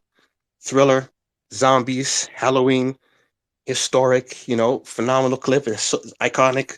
Ola Ray playing a major role in the short film because Michael's videos are for short films, basically. And of course, Billie Jean. We cannot forget Billie Jean, iconic video. And it's also linked to the 83 performance of Motown 25, where he performed the first moonwalk on stage, also performing with his brothers. And we cannot forget about Beat It. Michael was infusing all kinds of genres in his music, like rock, gospel, soul, and all kinds of other stuff. And MTV at the time didn't want to play black artists. They were more focused on rock. And there was an individual who Michael was working with called Walter Yetnikoff. And he said, hey, motherfuckers, if you don't play Michael's music on MTV, they're going to give you a rough time. So at some point they, capitulated. And the rest is history. They played Thriller, Beat It, and Billie Jean many, many times. And that made MTV popular. And as popular as they are now, that is because of Michael Jackson. Michael Jackson made MTV popular, So then we talk about 1984 was a very special year. He was touring with his brothers. 1984, the Victory Tour. Al Sharpton was on tour, managing the guys a little bit. Also, but 1984 was also a problematic year because in that year, he had like the Pepsi accident. He was doing a commercial for Pepsi and pyrotechnics went off and he burned his scalp very severely. So he had second-degree burns and he had to go to the hospital. And that's the reason why at some point he had to wear, hair pieces. And yeah, it was also discovered that was in the early stage of vitiligo. This vitiligo was like that your skin becomes lighter, So all the people that lie, oh, well, he wanted to be white. That is false. And 1985 was a very special year, the year of We Are the World. Michael Jackson co-writing the song We Are the World with Lionel Richie and Stevie Wonder, raising millions of dollars for Africa and Live Aid. So that's also very significant. 1986, the birth of Captain EO. It's like basically Michael Jackson meets Star Wars, Star Trek, with involvement from George Lucas. And the behind the scenes was done by Whoopi Goldberg, another foundational Black American actress icon. And then we talk about the last collaboration between Quincy Jones and Michael Jackson, the successor to Thriller, Bad. Phenomenal album. Bad is a phenomenal music video. He just amazing, dancing in the metro, underground, all the dance moves that he did. Smooth Criminal, of course, the anti-gravity lean, and yeah, The Man in the Mirror, The Way You Make Me Feel, many, many, many, many hits. And yeah, and also 1985, we also spoke about it earlier. He made a very boss business move for a black man. Paul McCartney gave him tips, say, hey, when it comes to publishing and owning music catalogs, it can be very profitable. So Michael, he jumped right on it. And from that moment, all the targets were on Michael's back. They don't want you to own anything as a foundational Black American. So he did his thing. He went on tour, went on a bad tour. Millions of people attended that tour. It was like legendary in Wembley and in all kinds of other places. And in 1991, the collaboration with Quincy and Michael ended. So he came out with a Dangerous album in 1991, and it was predominantly produced with Teddy Riley, who's also a legend. Remember the Time, Black and White, fantastic songs. Who Is It? Will You Be There? All kinds of fantastic songs. And in 1993, those nasty allegations popped up. Some scheming parents and wanted to accuse Michael Jackson of all kinds of crazy shit. It was a finesse. The father was caught on tape lying, and he was coming with an extortion plan. He wanted millions of dollars from Michael, but Michael said, "No, fuck no, nigga, you're not getting shit from me." And that triggered the criminal case. The criminal case went nowhere. He was investigated by the FBI. Nothing came out of it. So a couple of years later, as a response to what happened in 1993, he came with a History album, and it was his most pro-black album ever. He made a diss track to the prosecutor who went after him, who was a white supremacist called Tom Sneddon. He dissed him. He came after the media with his sister, also the song Scream, calling out the media. He came with a song called Money, talking about the greed, and he said, hey, if you want to make your money with dignity. And of course, Earth Song, They Don't Care About Us, recorded in Brazil. And guess who was the director of that short film? Spike Lee. Spike Lee is also a legendary foundational Black American, movie director. And the message of that clip is very important. He talks about, the media, racism, the oppression that Black people face. And in 1997, he was inducted twice in the Rock and Roll Hall of Fame. First with the Jackson 5, and then as a solo artist. And he also acknowledged, the accomplishments and the appreciation for getting, him and his brother signed to Motown, Berry Gordy. He gave a special, honor to him when he was there. And then in 2001, he came with the Invincible album, and he was making more boss business moves as a Black man, owning half of Sony, and then Sony tried to fuck him over. He didn't promote his album.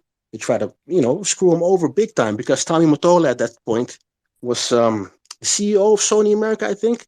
And he exposed Tommy Mottola, said, hey, Irv Gotti from Murder Inc. He called him a fat N-word. So Michael was exposing all that type of stuff.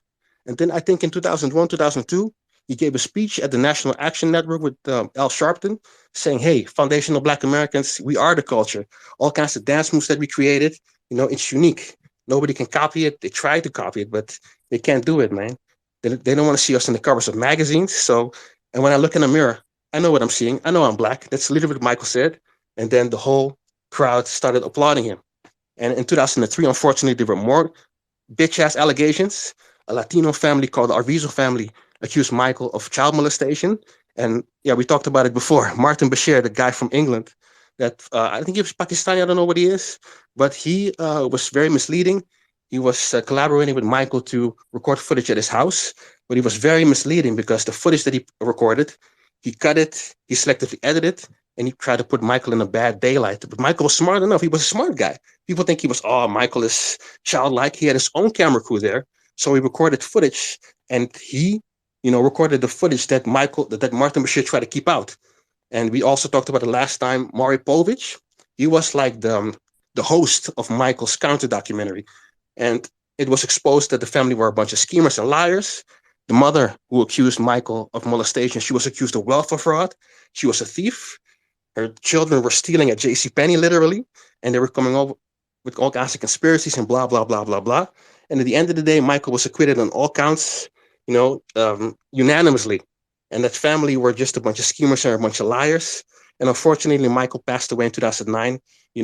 Conrad Murray, he gave him propofol, and he had to do some time for that. And I think it was murder because Michael had so much damn power. He was making all kinds of boss business moves. He had a target on his back. He was calling out white supremacists. He was calling out the media. He was calling out the powers that be. And at some point, they were like, man, we got to get this nigga out of the paint. So that's exactly what they did. But even our brother is not here anymore. He's still influential. He's still doing his thing. His Spotify numbers are off the charts. His YouTube numbers keep climbing up, and I think last year or the year before, he was the most, the best earning celebrity who passed away. Number one, bigger than Elvis, bigger than anybody else. So I wanted to land my plane there. I know it's a lot of information, but a lot of things have to be cleared up because if you let the white media tell the story, they will skip out a lot of crucial information. So that's why the black media is important. I'll land my plane. Hey, I appreciate that, brother. I knew, that would be a little long, but then again, of course, what are we talking about here? We're talking about the greatest man ever in music. So, yeah, don't worry about that. We knew that would kind of be kind of long. But with that being said, man, I appreciate the detailed discography that you gave. If anybody needs to go get your history lesson on Michael Jackson, go listen to this replay. Because this brother just laid it out brilliantly. So thank you, Mr. Stipp. That's exactly what we're trying to do here, trying to honestly lay out the truth about our icons and our legends. And I think you just made that argument very hard for somebody to get around. So shout out to you, brother. You want to go, Alpha, before we get to Hard Black Truth? Yes, indeed. Hey, that was great commentary, brother. That was great commentary. Actually, you touched on something that I was going to bring up the other day and I forgot. Yeah, Michael Jackson created MTV. He's all MTV. Like, there would be no MTV if it wasn't for him. I forgot about that the other day, and I was going to touch on it, brother, but you laid it out perfectly. Yes, they used to never play nothing black. I mean, they wouldn't touch it at all. And then, when they came out with, the videos Michael Jackson was dropping, because he was literally the king of the videos as well. Not only was he the best dancer, the best songwriter, the best performer as well, the best singer, he was also the best showman. And he put on a great show, not just his live show, but actually on his videos. And MTV would never want to play the brother. MTV would, dismiss it. And then when he came, they couldn't stop it. And that's what it always is with us, foundational Black Americans. They don't have to let us in. We're going to kick the door down. That's just what it is. The same way that we're going to kick the door down and get our reparations and our tangibles is the same way that Michael Jackson kicked down the door. And ever since then, like the brother just said, the rest was history. The rest was history. And we put a lot of money in the pocket of everybody else based upon, our existence, based upon our excellence. And it's going to continue to, thrive, and it's going to continue to show. So salute once again and happy birthday to Michael Jackson, an August child, just like myself. Salute to our brother Michael Jackson, because, it starts with somebody blazing that path. The trailblazer is the term, actually. And, we have a lot of trailblazers. There's a lot of trailblazers right here in this room.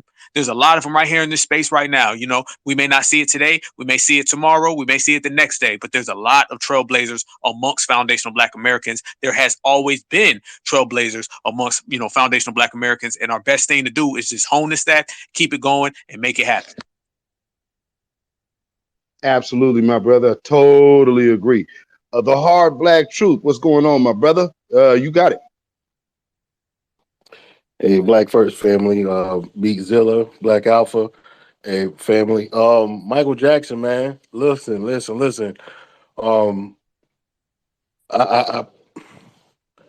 the man transcended everything, and I just want to, I want to say picture it, but for those of y'all who was alive, I mean, I was born in like 80, 81, and my birthday so late in the year, but man, just when you started seeing this man on television, and I had the opportunity, of hearing about him in the States and outside of the States, and it was like I don't want to be cheesy, but it was a black man that had transcended everything.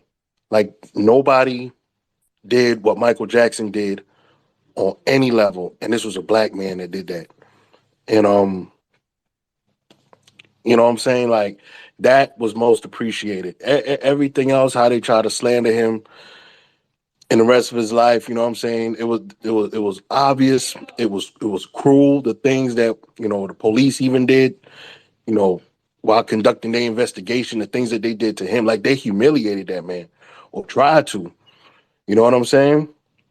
And it just goes to show. But as far as his greatness, keeping it positive, man.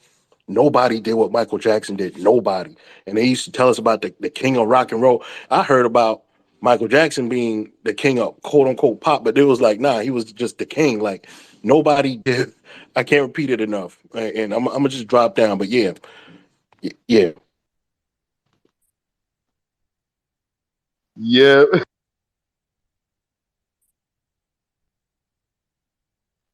Okay, there we go.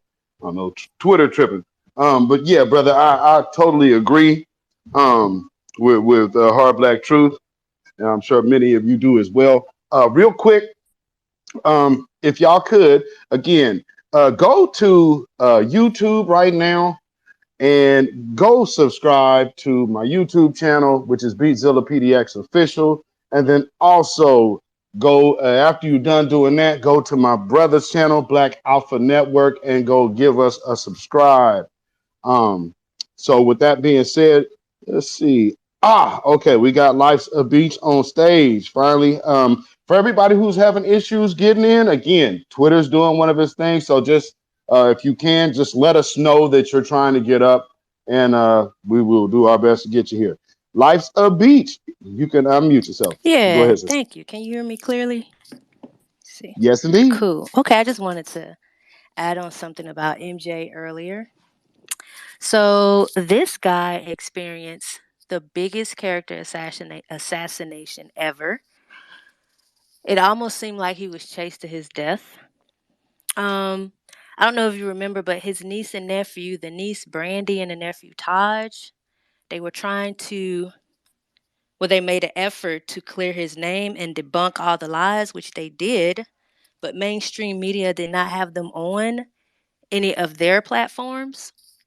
So I just remember looking up and researching a lot of that information around 2009, 10, and later on, how they were debunking all the accusers. Also, I wanted to add,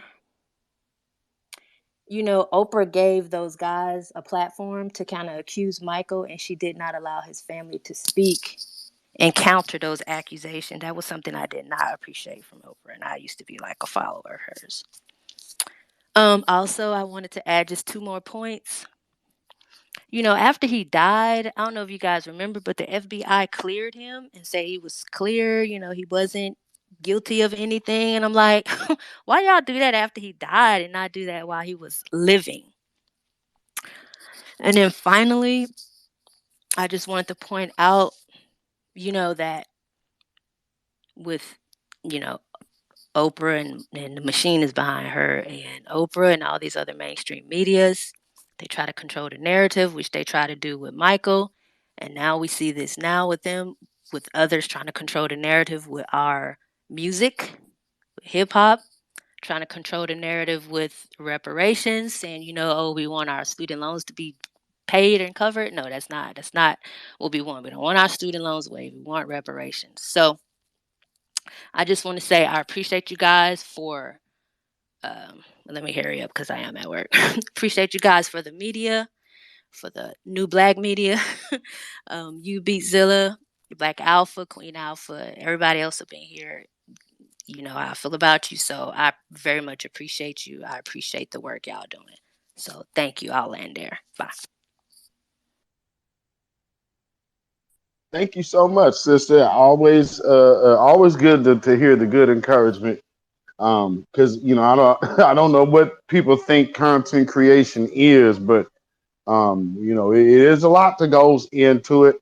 And so yeah, when you see people really active over here doing putting ourselves out here for the will of the truth and the people, Yeah, it is definitely a work, but you got to have a passion for it, and me and my brother definitely do. And we, hey, you just got to go ahead and push forward. But I totally thank everyone who gives the supportive words and encouraging words, and thank you to everybody who has told us about our spaces. We really appreciate that. And especially all of y'all who have been on the re-listening end of things. Yeah, big shout out to y'all. Big shout out to y'all. So for all the re-listeners, hey man, much love to y'all. Appreciate you. And I'll let my brother speak as well. Go ahead, brother. Yeah, I second everything you just said, family. Shout out to everybody as always, especially the ones who pull up to the spaces, including the crazy space we had. But it's all love. It's all FBA. I love exactly what the sister just said. Michael Jackson went through the biggest smear campaign, character assassination I've ever seen. And she also made another great point, how they love to come back and exonerate our legends after the fact. That always happens. Now, when it comes to their people, I'm not even gonna call theirs legends, they're whatevers. They never, ever, ever, they'll make sure that they protect theirs at all costs. Even if the person is known to be guilty, even if the damn person was on camera committing the crime, they're always gonna fancy it up, put a ribbon on it, put some sugar on top. That's what they do with theirs. With us, they'll sit there and smear you while you're alive, and then when you're gone, they might run a back page ad in the back of the newspaper and say, oh, by the way, this person was never guilty. AKA they were wrong the whole time, and then they never run a retraction. Never. Michael Jackson, there's this notion that he, committed these crimes, but he never, ever committed any of them. And at the same time, he was never, ever found guilty of any of them. And we had a conversation the other day. We were speaking about Tupac on the last space, actually. And it's the same thing with brother Tupac. All the cases that Tupac had, Tupac was never convicted for what the society says he was. The narrative is that Tupac did crime A, but in reality, he went to jail for crime, J, or, something down the line. He never really actually did those things. And this is what they continuously do to our brothers and our sisters. Okay, this is what they always do. I mean, you got race soldiers who harm us on camera, and then come to find out, oh no, the black person didn't do anything, that the cop overreacted, or the cop was out of line, or whatever the fuck. This is what they continuously do. So it goes back to what we're talking about, and how the onus is on us to protect our legends, because they're not going to do it.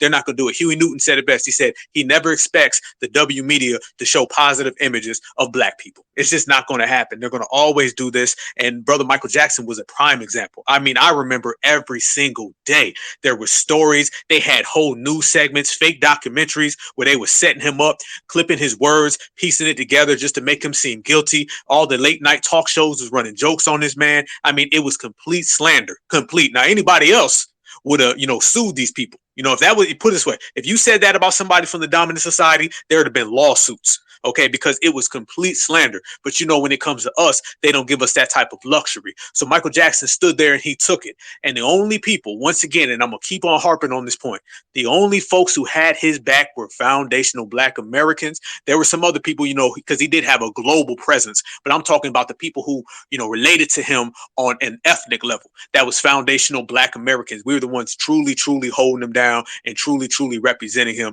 And it's the same people that you look right now who are truly holding him down, because guarantee you they will slander Mike forever. It's from the cradle to beyond the grave. They say things about Mike before he was born. They say things about him when he was a kid, when he was a teenager, when he was in his 20s, 30s, 40s, on up. And they're going to continue to do this because they want to erase his legacy the same way they want to erase the legacy of foundational Black Americans as a whole. And the only people who can prevent that from happening are foundational Black Americans, meaning all of us. So we got to stay on code. We got to stay codified and make sure that we represent our legends to the fullest, and we don't tolerate no disrespect at all. Back to you, brother. Big facts. Absolutely not taking any type of level of disrespect, especially like prime example. Think of how they hand out all of these stars in Hollywood, right? You know how long it takes for the Black artists and Black actors and musicians to literally get their star. You got people who just came out like 2-3 years ago getting a star because they are non-foundational Black American. And that ain't cool.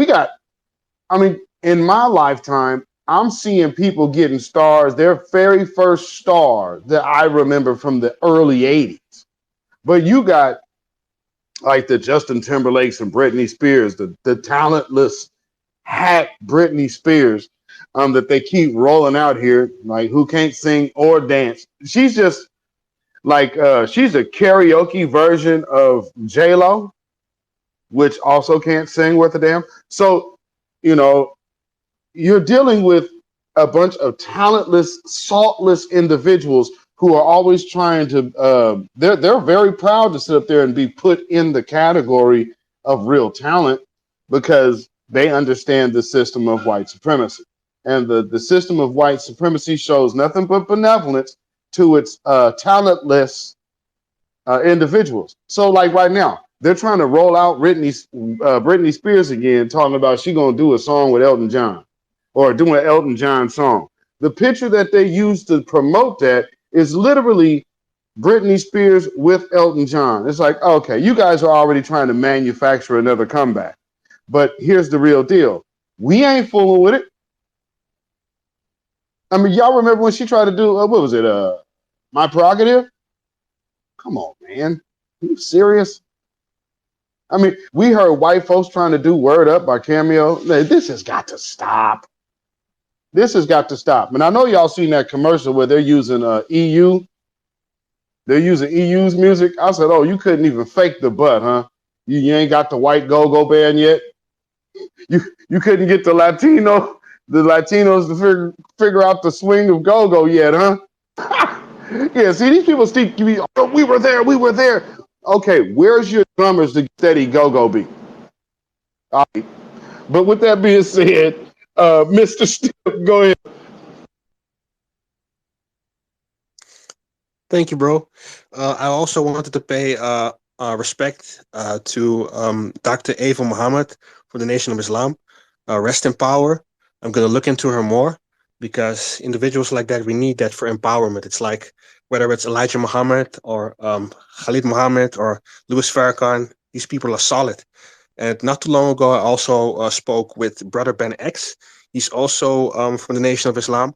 And I thanked him because Rissa Islam, who's also a thorough brother, calling out all kinds of BS and comes with the facts, he came literally with a video debunking all the BS about Michael. And he did it literally in less than 1 minute. And I was asking if I could have permission to post it in the Jumbotron. Oh yeah, you said that's Brother Reese's or Ben X? Rizza Islam. Yeah, Rizza, I mean, yes. either or is fine. I was just trying to get clarity on whose video it was. But yeah, either Ben X or Rizza is absolutely fine. Go ahead, brother. See, and put that on. Thank you, bro. Absolutely. Thank you. Yeah, you already know.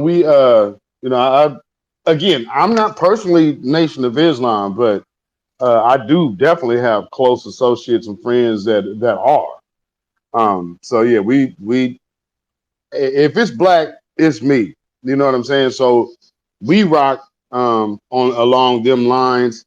It's not a religious thing. It is a nation thing, and we have to. And that's another thing I don't know. A lot of people missed when they actually got Malcolm X and Martin Luther King out the paint in successive years.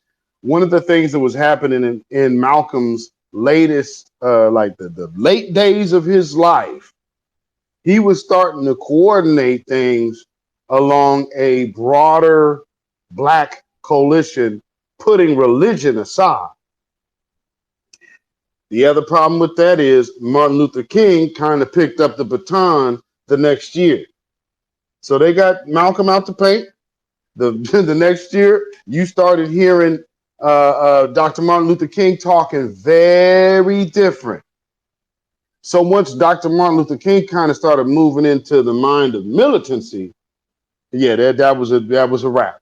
And they will never talk about the last days of Martin Luther King like that, because they don't want us knowing the real reason why they got rid of Martin Luther King. And it was because he was starting to talk like we talking now. That's the real deal of it. Now, can you imagine what would have happened if he actually was talking like this then and just made that pivot and say, y'all, I was wrong, and this is the direction that we need to go in? So many things would be different, and they are well aware of that. So we have to make sure we gatekeep our icons' legacies, because these are the only people who absolutely put their lives on the line for us. No one else has. And so I cannot find myself going out of my way to honor someone who comes to us in absolute disrespect. We have a proud culture and a proud history right here in the United States of America that we ourselves have created throughout dealing with the most wicked group of people ever known to man. Let's look at that part. Look at what they did to Michael Jackson. These people are so evil. I've never heard a person that has never been convicted of a crime have to go subject themselves to taking nude photos just to prove your innocence. Has anybody ever heard of that? And you know, so yeah, family, if y'all want to come on up and speak on this, and you all can speak on this wicked beast if you want to too. I mean, come on now. Because again, we understand where a lot of this energy is coming from to attack our culture. It is coming from that beast of white supremacy. So with that being said, y'all feel free to come on up and come get you some of this. Brother Alpha, I know you got something to say. Go ahead, brother. Absolutely, absolutely. The way I always look at it, you know, when it comes to foundational Black Americans, I always say a family tree. That's what I always say. It's a family tree. It's a lot of us, all collective. You see, you know, I ain't got to explain it to nobody. We all know how it is. The tree, you know, it's got the roots in it. It's got the branches, and you may have different branches that go off in different directions, but it's all interconnected to this foundational Black American tree. And that's why I was giving the analogy earlier about the East Coast, the West Coast, the North, and the South. You know, those are just branches, but the common core is being a foundational Black American. It's the same way when you start talking about, you know, Malcolm X and you start talking about Martin Luther King. Me and Queen Alpha, we're not from the Nation of Islam. We're not Black Panthers. We're not the Deacons of Defense. No, we're certified foundational Black Americans, and we can all meet in the center. It's like the boss's table. I refer to it a lot of times. It's the boss's table. I'm not a part of any of those groups, but I am a foundational Black American. So therefore, we all have something in the center that we can all relate to and we can all rock with. And as long as you got that inside your heart, inside of your mind, inside your soul, everything is golden. Everything is golden. And anybody who's ever achieved something in our community has been able to understand that aspect of it. Knowing that we have a family tree, that is one of the most significant parts that you could ever identify with, because that, you know, clearly breaks things down for you. Let you know, my brother may be over here, my brother may be over here, but we all meet in the center. My sister may think like that, my sister may think like that, but we meet in the center. And that gets rid and that dispels all the little, you know, differences that we may have. Because remember, the differences that we have are minor when you're on code. Now, if you off code, then that's a different issue, because I always say, I don't mind having a disagreement. A disconnection is the issue. But when you start talking about foundational Black Americans who are specifically codified, then the differences become moot. The differences are very, very small, and everything else falls right into place, and it's water under the bridge. So we got to just focus on this family tree as a whole. I don't care where you're from. I don't care if you talk with a Louisiana accent. I don't care if you talk with a New York accent. I don't care if you got a Great Lakes accent, a West Coast accent. It does not matter. If you are a foundational Black American and you are focused on excellence and you represent that, then we are all on the same page. We all on the same side. And once that happens and we have that trifecta, then we move everything, and nothing moves without us. So let's keep on doing it. Let's keep on grinding. Let's keep on building. And I know we will. Go ahead, Brother Zilla.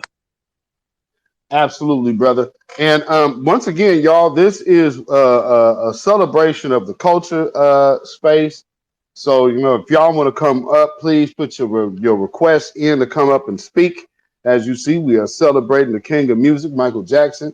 And we are also sending tribute out to the great Dr. Ava Muhammad, who just recently passed, who has wrote, and then fellas, you know, like, to be keeping a buck, Dr. Ava done put out some study guides for some future wives, brothers. So, you know, you might want to go check that out so you can be abreast of what to look for out of these quality sisters out here. One thing I will tell you right off the rip that will probably let you know that this is a person who has read the book. When you see her on Instagram, it is not a picture in the mirror looking at her cheeks. And we'll just start there. John Horst, you can go ahead and unmute yourself, brother. Yeah. This is good conversation. Picking back up from the other day, you know what I'm saying? Just giving, honor to the mighty ancestor, Michael Jackson, Michael Joseph Jackson, the greatest to ever do it. You know what I'm saying? Yeah, man. I mean, like I said, like I said the other day, he's the standard of Black excellence, Black business. He represents how a Black man should do it. You know what I'm saying? How we should do business. You know what I'm saying? If you can't get something done dealing with these group of people, you just go right around them and you do business with these other group of people. You know what I'm saying? Also, too, what I just want to say about the white supremacists: never take your eyes off the white supremacists. Right now, what I'm seeing is somebody made a valid point on Jason Black's broadcast last night. This is a tactic that the white supremacists are using to take our eyes off of them. So they're bringing in all these other groups for us to attack the other groups.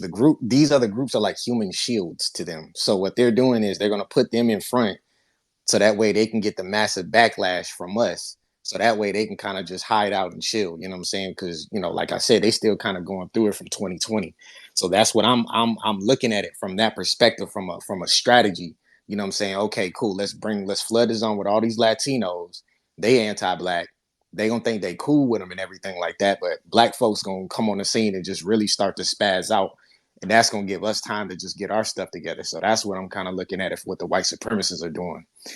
Never ever take your eyes off the enemy. Keep your eyes on the enemy. When the Latinos come at you, attack the enemy. You can get at the Latinos, but understand the Latinos are doing what they're doing because of the enemy. Keep your eyes on the enemy. Now land there.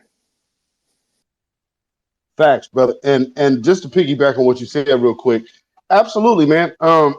Keep your eye on the enemy. And this is why I say we have to gatekeep, and we have to do it because it's a nuanced attack against us.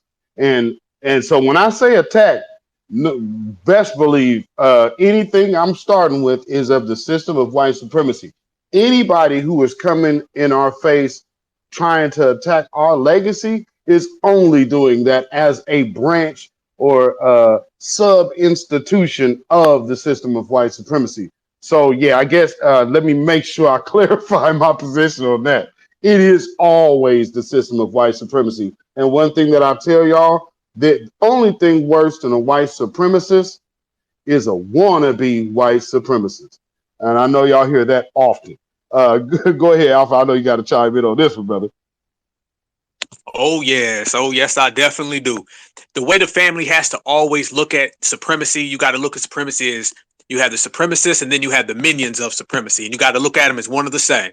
One of the same. Let's not break it down, okay? If you go to war, right, and you're in a conflict with another country, you're not sitting there saying, well, here comes their navy, here comes their army, here comes their air force. No, you looking at all that shit as one enemy, and that's how we got to do it. Anybody who is a minion of supremacy, they have to be viewed the same way as a supremacist. And remember, these people come in all different shapes, all different colors, all different backgrounds, and all this, is against foundational Black Americans. And at the same time, we have to also realize is that the whole world is anti-Black. The one thing that binds the world is anti-Blackness. Okay, these people can have different religions and still be anti-Black. They can speak different languages, still be anti-Black. They can come from different continents and still be anti-Black. Hell, a lot of these groups have conflicts with each other, but the one thing they got in common is that they are anti-Black. And I always say you have anti-Blackness and then you have anti-foundational Black American. Okay, and that's a whole different vibe.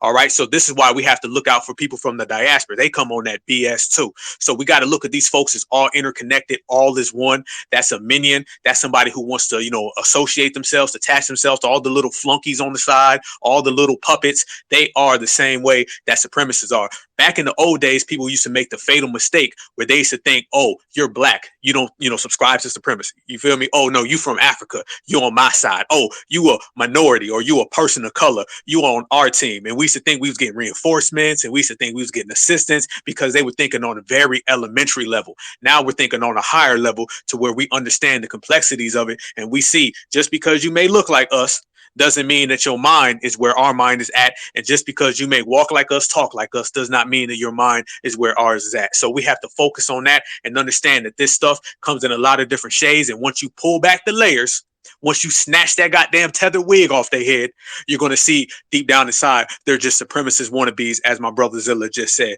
So we got to look at all these people as one group, the same way we got to look at foundational Black Americans as that family tree that I just referred to. And once we do that, once we get on that page, which I believe we are right now, at least the people who matter, let's, all of us certifies and all of us codifies, we're on that page right now. So we see them coming from a mile away. My new quote, one of my new Black Alpha isms is FBA. We see the bullshit from a mile away. Go ahead, brother.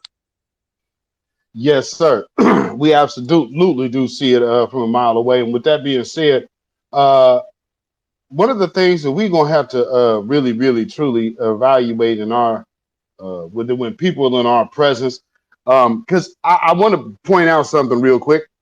What we just addressed is an agent behavior. So per what our topic was for last week, this was one of the topics that we were going to cover last week. We, of course, did not able to get there because the show took a turn. However, last week's space was absolutely about this topic to which the brother just spoke on, picking out the way and the different nuances of agents that are coming in our spaces for the sake of the benefit of white supremacy. So, yeah, just to reiterate, what you just heard the brother speak on, this is literally what last week's space was supposed to originally be about, and pointing out these things. With that being said, though, when you have everybody that has people in question or whatnot, sometimes you just got to let them roll and get their thing off. And we did that. And we did that without taking any sides, although maybe some people felt that that was the case.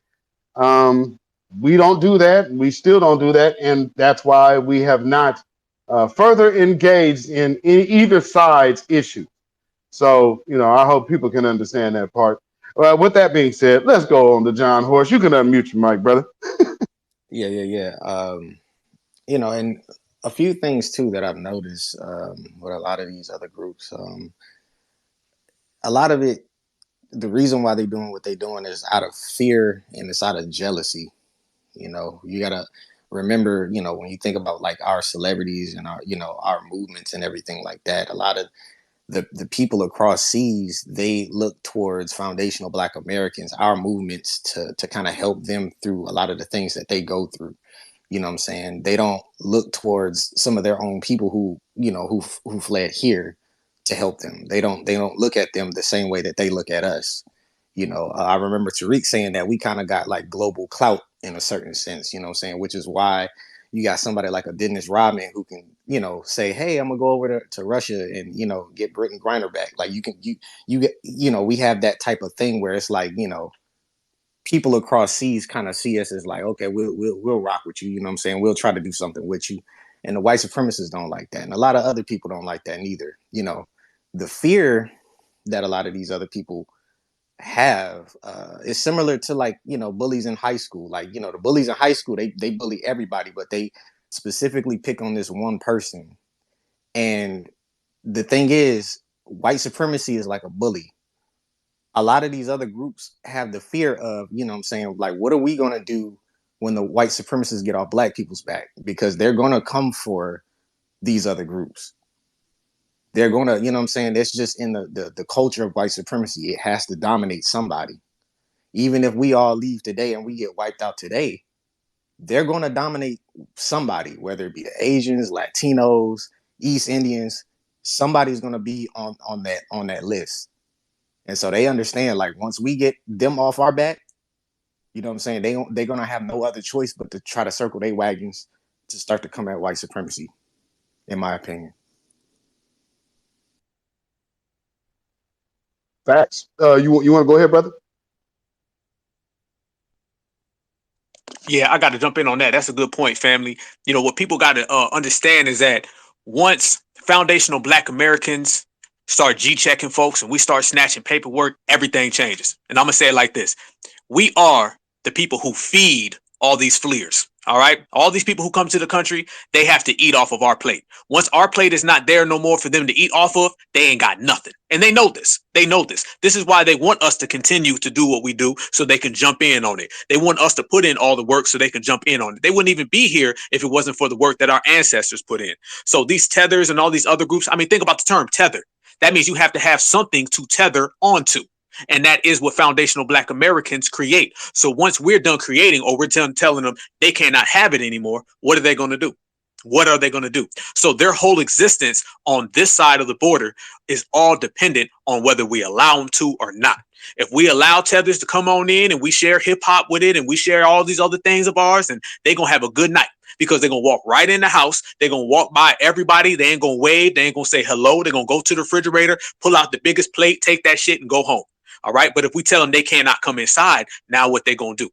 Their whole existence in America, we can fuck it all up. Guarantee you, just by telling them hell to the no. Guarantee you that. They have no choice but to deal with what foundational Black Americans represent. When foundational Black Americans get on our game and we tell everybody that doors closed, like you say, Zilla, when we say this is an FBA zone, no tethers allowed, what you think gonna happen? Why do you think they so mad right now? I mean, look at this last year, right? This year started off with the diaspora. You know, the diaspora was coming after us. All right. Now look at it right now. We're in August, about to be September. You got Latinos saying they created hip hop. All right. And you got everybody in between. Matter of fact, you had the other group that was saying that we were out there, you know, committing crimes against them so they can get a law for themselves. Y'all know who I'm talking about. Literally every single group who has came here has came after foundational Black Americans for what we have. And just by us simply saying no, they have these hissy fits, they have these panic attacks, and they start to spaz the fuck out. That is truly because they are dependent on us. It's the same way we talk about politics, how we say we have political power.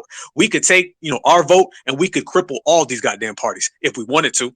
It's the same thing we can do with these tethers. We can simply have a change of heart, a change of approach, and just get onto ourselves, focus on our own agendas, and tethers would have nowhere to go. The reason why they're so upset with us all the time is because deep down inside, they don't want us to change.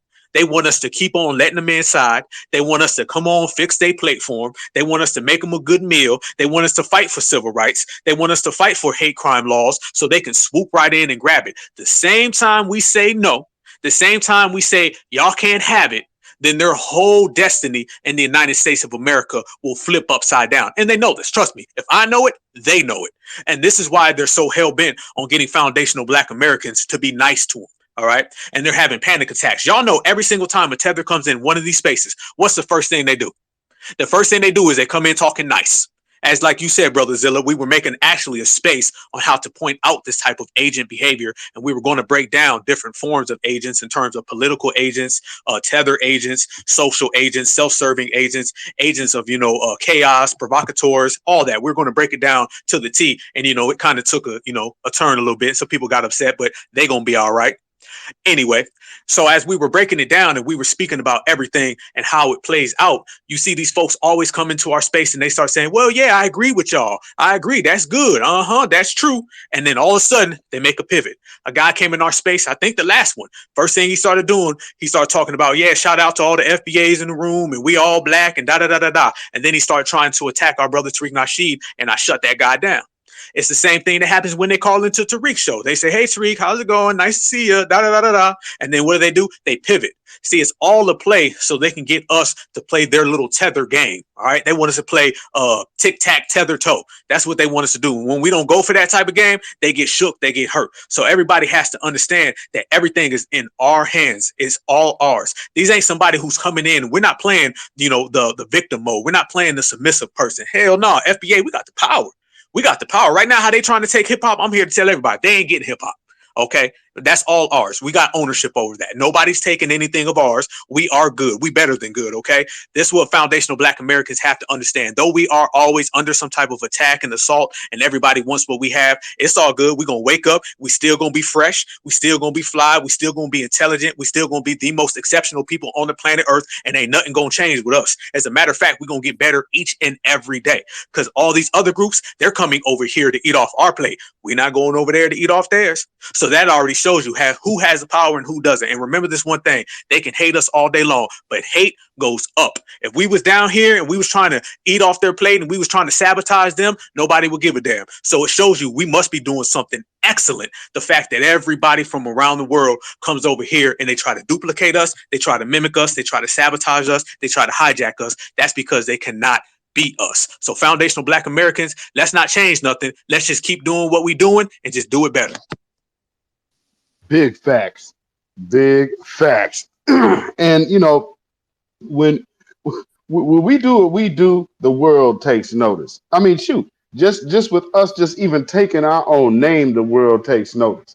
And again, I understanding the whole agent provocateur, agent of chaos aspect of it. Anytime that Black folks started getting together and started saying, we are going to do this as a collective, there has always been an opposition. So even in this space, when look at all of the independent Black artists, and I heard this earlier, there are all the labels that were around in the 90s. There were a whole decade of Black entrepreneurs. What did they do? They got their weight up enough to sell to the white corporations. Even BET. We even lost BET to the big white corporations. I understand getting the money, but there has to be a connectivity to your community to say, this needs to belong with us, and it can no longer be in anyone else's hands. We're talking about Black entertainment television. First question we need to ask, why does an old Little Hat family want to have so much control of what's entertaining to us? Well, I'll tell you why. Because they can implement their agenda without any pushback while coming from the most dominant culture in American history. You understand what I'm saying? So that's why they always have to latch themselves on to Black culture, because Black culture dictates the future. It dictates the present. And because of what the past of it already has been such a track record, we have hundreds, if not thousands, of different Black artists that we could go pick from. If you went to a record store and went to the R&B section, it's going to be full of records. Some people you might not even have heard of, and just be like, oh, I heard that song once. That's how deep our culture is. So yeah, they're trying to use everything about us. Why do you think they got Lil Nas X? Lil Nas X ain't there because he represents us. Lil Nas X is being used because he represents someone else's agenda, but they're using him as a proxy to say, well, here's in Black skin. See, people cool with it. So what they have to do to legitimize him, shame straight Black men to say, well, y'all must be homophobic because y'all not celebrating this talentless hack. Now, we know within the Black community, it's always been about bars, but never mind that. You should get behind this whack rapper because he's gay and he's Black. Never mind his suspect bars, just like little Uzi Vert and all of these other littles that can't wrap their way out of a wet paper bag. But we should support this. Man, please. Brother, before we get to John Horse, Black Alpha, you got something to say about that part? Family, yes. This is what people got to realize. Like we said, culture vultures come in all different shapes and sizes. They come in all different colors. Everybody always has an agenda with foundational Black Americans. We got to just basically look at it where we are all we got. And I love that term. I love that term, how we say that. We are all we got. And a lot of the new terminologies and the verbiage that we use right now is all fresh. That's why I say this era is the new era. It's fresh. Everything is, just different. Everything, what the kids say, it hit different. This stuff all hits different. And I love it because we did that. When we started naming ourselves and we started to self-identify, we start coming up with new terminologies. We got rid of everybody who was just dead weight, who didn't need to be here. Anybody who was running around here, like I say, I'm sorry, folks, I got to all the Edmund Pettus Bridge people out there that was thanking, officers for whooping their ass for 60 years. We got rid of that energy and we brought in a new energy, which is B1 Black First. And I love that. I love the term Black First. I love the term Foundational Black American. Everybody who knows me, Black Alpha, I always say Certified Black Society. I love all of that. Certified Truth, when me and my brother Zilla click up. Like, these are the terms that promote positivity and they promote strength. African American did not in strength. It gave us nothing. It did not, uplift us at all. That term didn't even identify us. I don't even know who the fuck that is. You feel me? These terms never did that. Minority, people of color, we got rid of these words. The fake ass slogans like, yes, we can. We got rid of all that.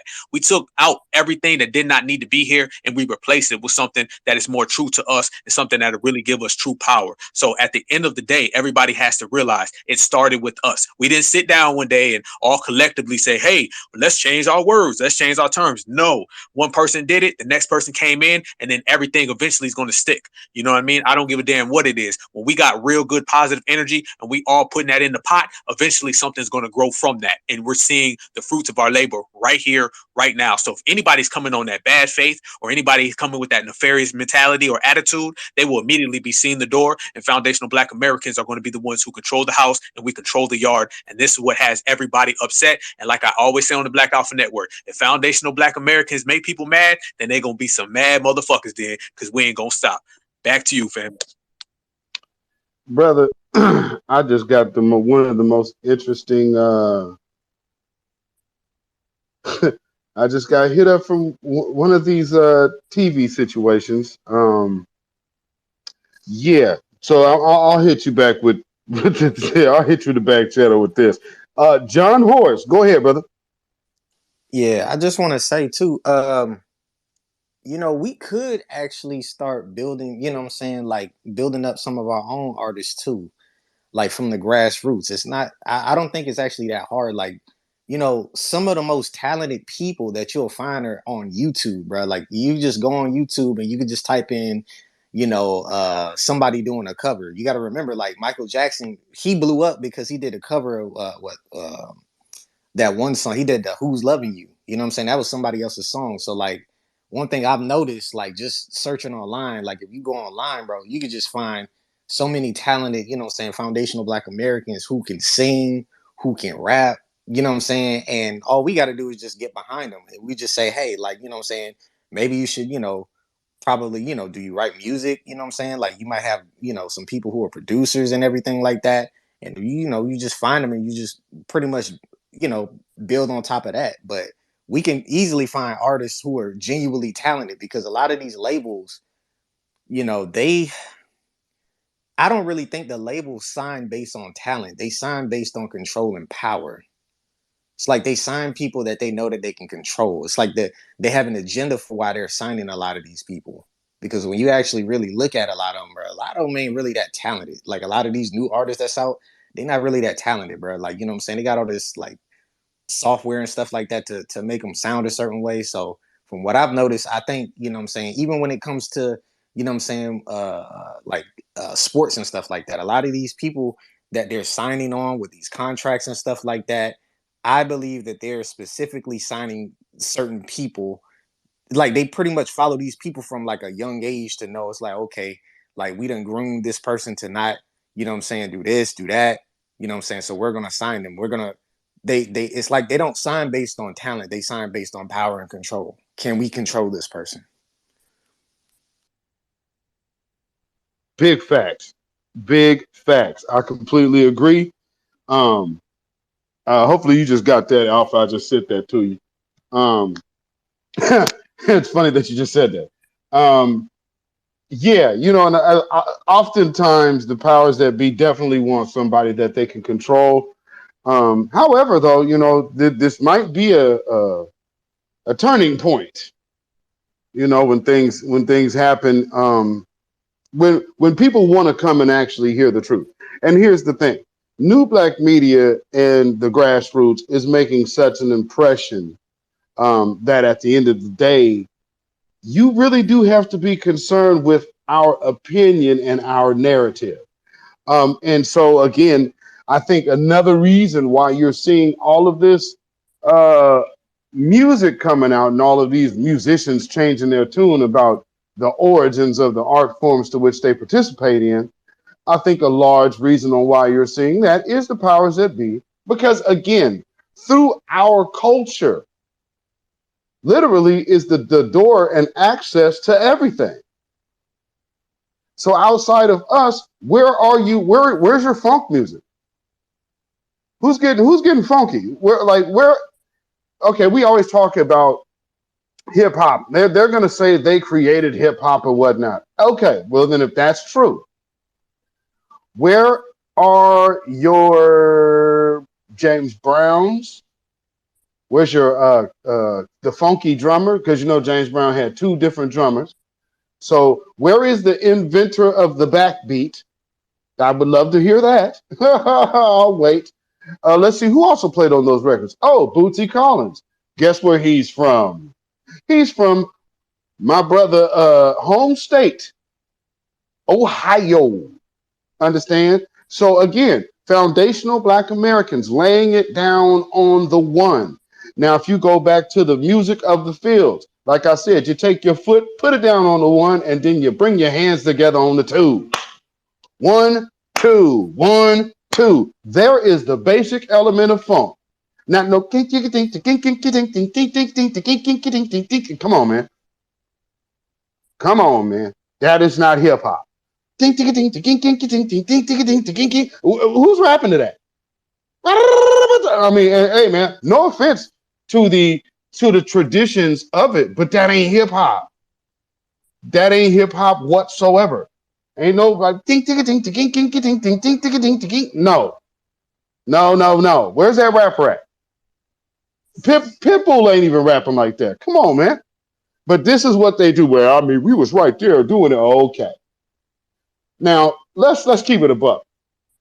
Can anybody pull up a picture from about 1982 of a Puerto Rican person in a Dapper Dan outfit? I mean, since we're talking about hip hop culture and all, I'm just asking. Anybody got a picture of a Puerto Rican in a Dapper Dan outfit in the early 80s? Since we're saying that everybody is parts of all of this and such. Yeah, I don't think so. I mean, but because a lot of us in this room, we was around then. So we know exactly what, especially when MTV wasn't playing black music. One of the big artists that came out and was on MTV's top was Rick James. Rick James being another foundational Black American artist who was always pro-black. So that's another reason. Look how they tried to besmirch him. Now, granted, Rick James was legitimately a rock star, not a black rock star. Rick James was a freaking rock star. And I don't think y'all understand what that is in the early 80s without play on MTV. Do you know how sick your records got to be? I mean, and truth be told, listen to the production of Rick James. That was producing all throughout Motown. Like, man, they're standing on the top with him and the Temptations. And then not only that, though, who is so hard enough to say, I'm going to do a song called Super Freak and I'm going to put the Temptations on it? I'm going to put the damn Temptations on it. Temptations sing. Hey, man, the excellence in our culture is unmatched. All anyone can ever do is be an imitation of that. And we should call out those frauds every time they pop their head up like whack-a-mole. You understand what I'm saying? I see Brother Sage done came onto the stage, brother. Go ahead, bro. You got it.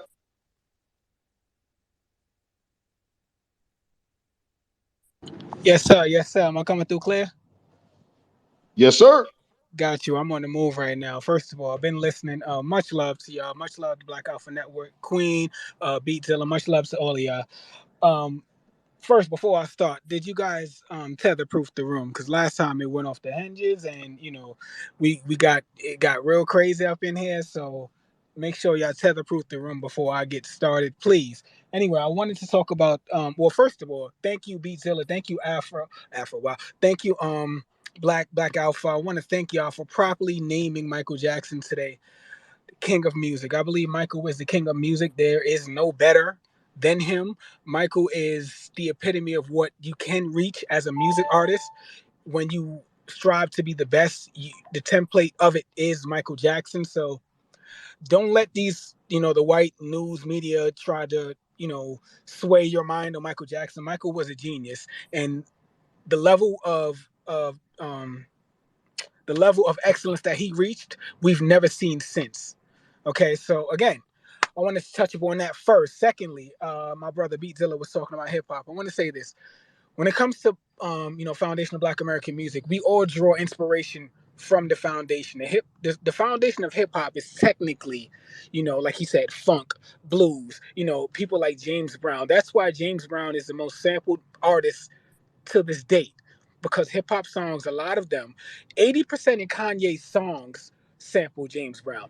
80%. Whenever you hear a Kanye song that goes, yeah, that's James Brown. Okay, you guys, we really have to know our future and our talent that we're pushing out on these streets.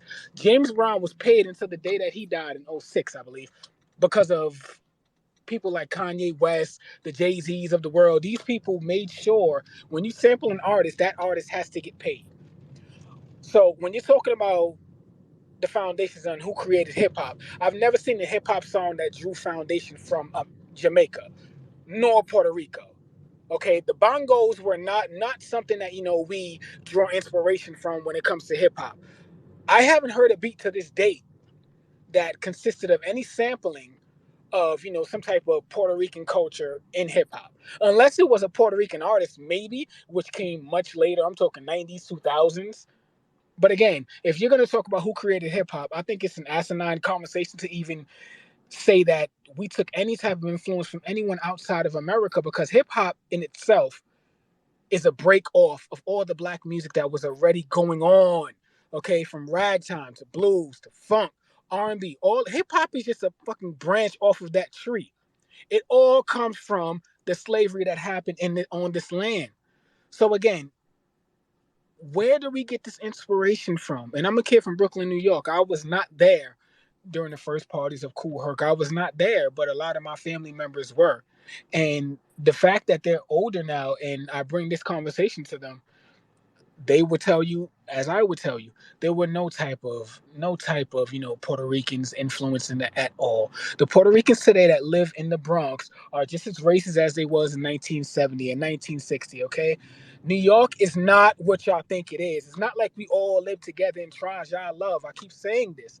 New York is very segregated, and the fact that it was segregated back then, it's still segregated to this day.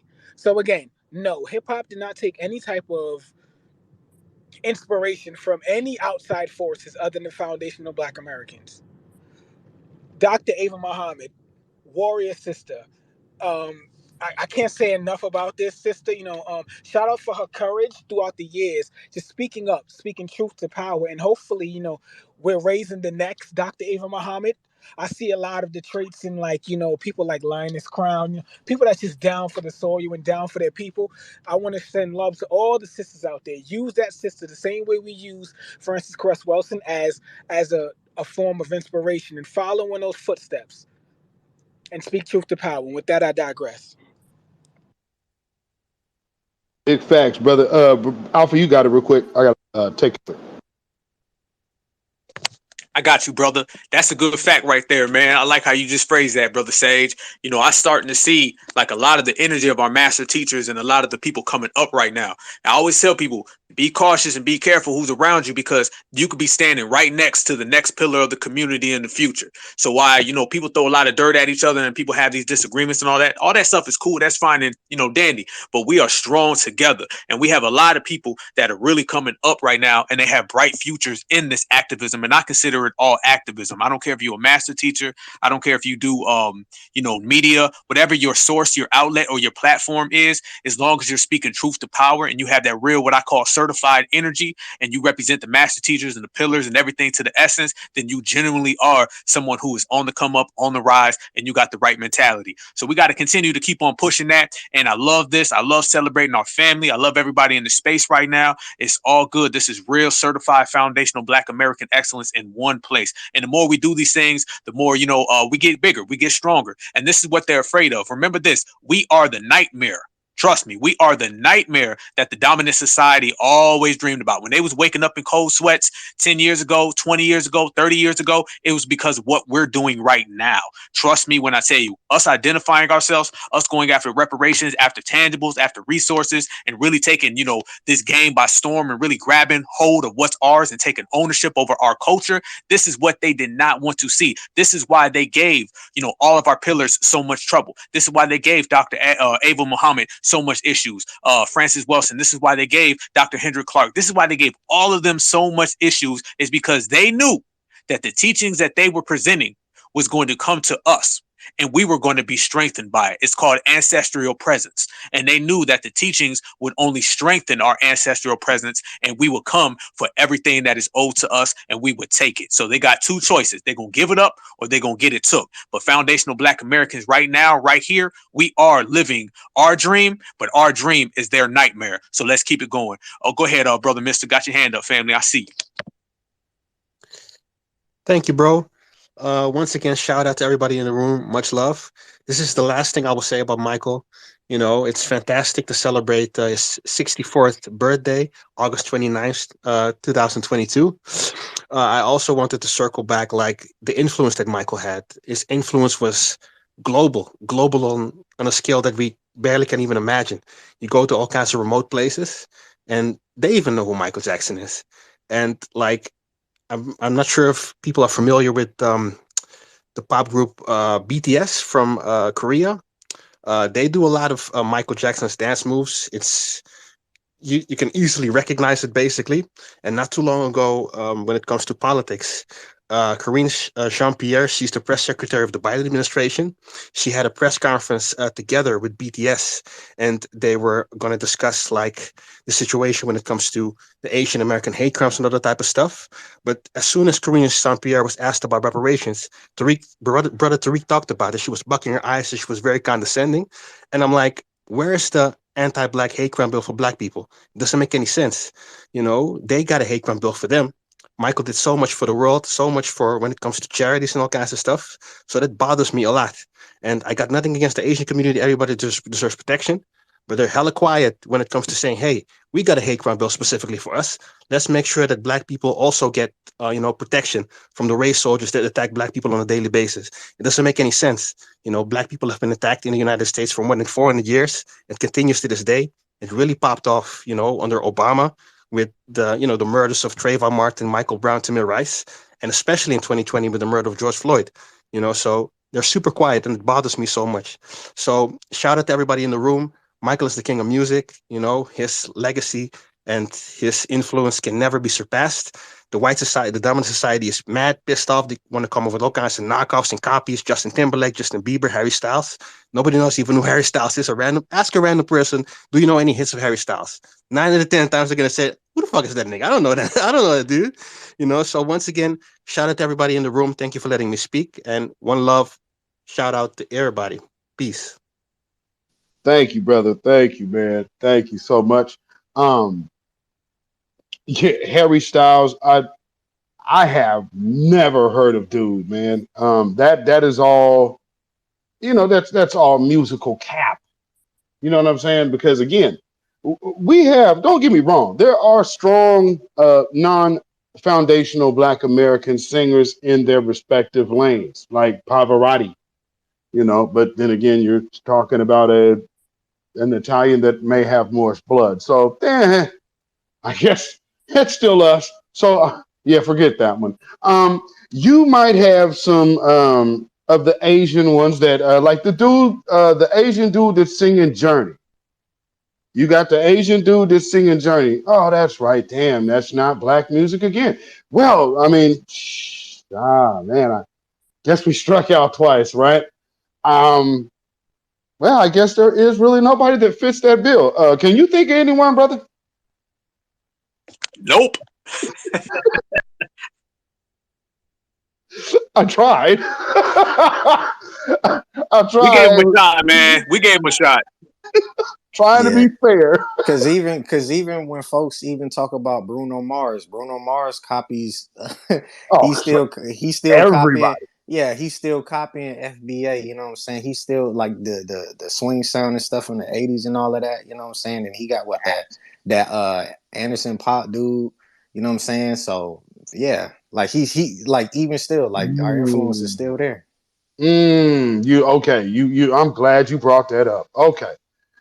Okay. As a musician, often I was, because in the genre of funk, I've been often asked about my feelings on Bruno Mars. Um, Bruno Mars is not a bad musician. Bruno Mars is a very solid, capable musician. One thing he is not is original when it comes down to the funk genre of music to which I reside in. If that song that this is what bothered me about everybody in that 24K funk. There's no part of that song that does not have either a sample or a replayed element from the music that we grew up on. You got Cutie Pie drums, and everybody's acting like they don't know what that sounds like. Let's see what else you got. Then even the sounds, the beep, beep, beep, beep, beep, beep, beep, that comes from the Whispers, because Whispers were also producers. Let's see. Oh, and Patrice Rushen, I think there's a little bit of Patrice Rushen's bass lines in there. Let's see who else is in that. I mean, it's like a mashup. I think they even got a touch of cameo in there too.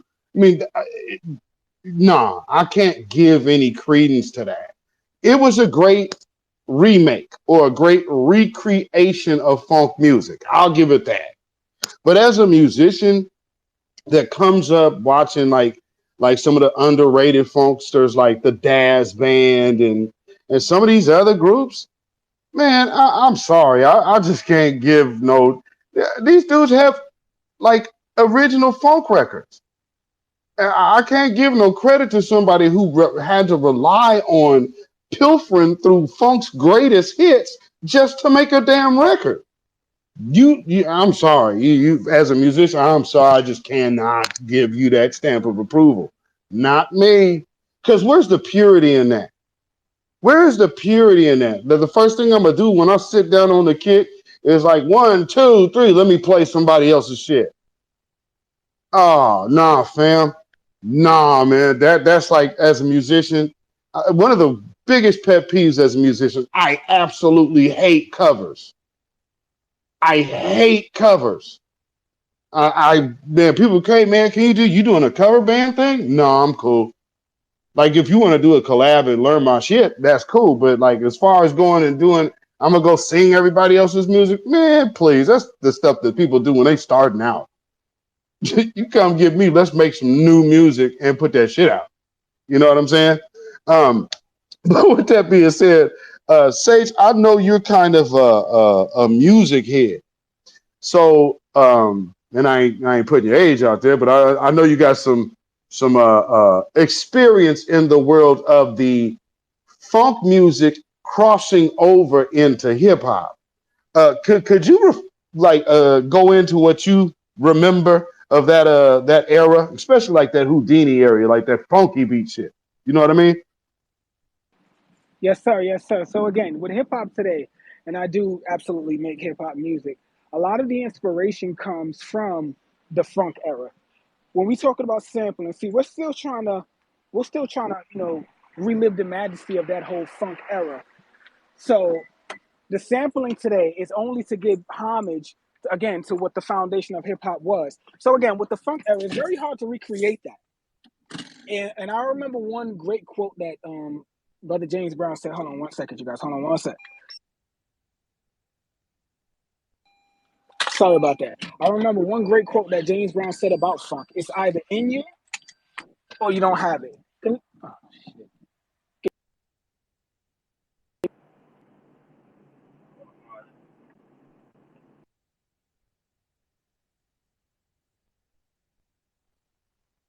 Uh-oh, are you there, brother? Did we lose him? You got me. You got me. You got me. Oh, yeah, Sorry yeah, about yeah. that. There I you got go. back in Go my ahead, car. brother. It switches between back and forth. Sorry about that. Yeah. So again, when it comes to the music today, the sampling heavy is only to capture that moment of funk that we used to have as foundational Black Americans. We kind of, I would say, lost touch of that. But again, as the foundations of hip hop is based off of funk music, that's the foundation. That's what they were playing in the '60s and the '70s. Again, way before I was born. But so again, I wasn't there during that time, but today, the whole singing, the whole again, when you're coming in on a certain beats that you come in on, the times, the 4/4 times, that's all based off of funk that happened back in the days. Hip hop itself is based off of one man, James Brown. I keep on harping back to that. Hip hop is not based off of Bob Marley. It's not based off of Junior Reed. It's not based off of, any of these people that come from these Caribbean islands. Much respect to them, but hip hop is based solely off of James Brown. Why is it based off of James Brown? Because during the break beats, hip hop is based off of break beats. Do you guys? I know Beatzilla. I know you guys up here know, but for the people that do not know what break beats are, I'm not gonna break it all down. Just do your research on that. But listen to a lot of what artists I would say today that does a lot of.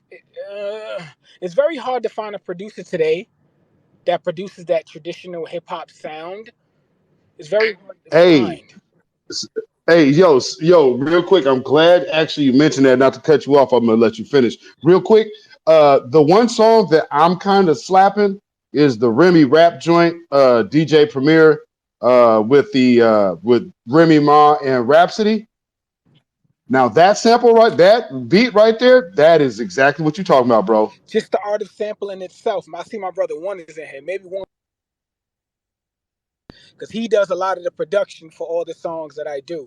A lot of the sampling itself is an art. And again, it's only paying homage to what? The foundation of hip hop. Sampling itself, and when I say sampling, I'm not talking about doing covers. I'm specifically talking about sampling someone. And if you guys don't know what the difference between a sample and a cover is, again, please do your research.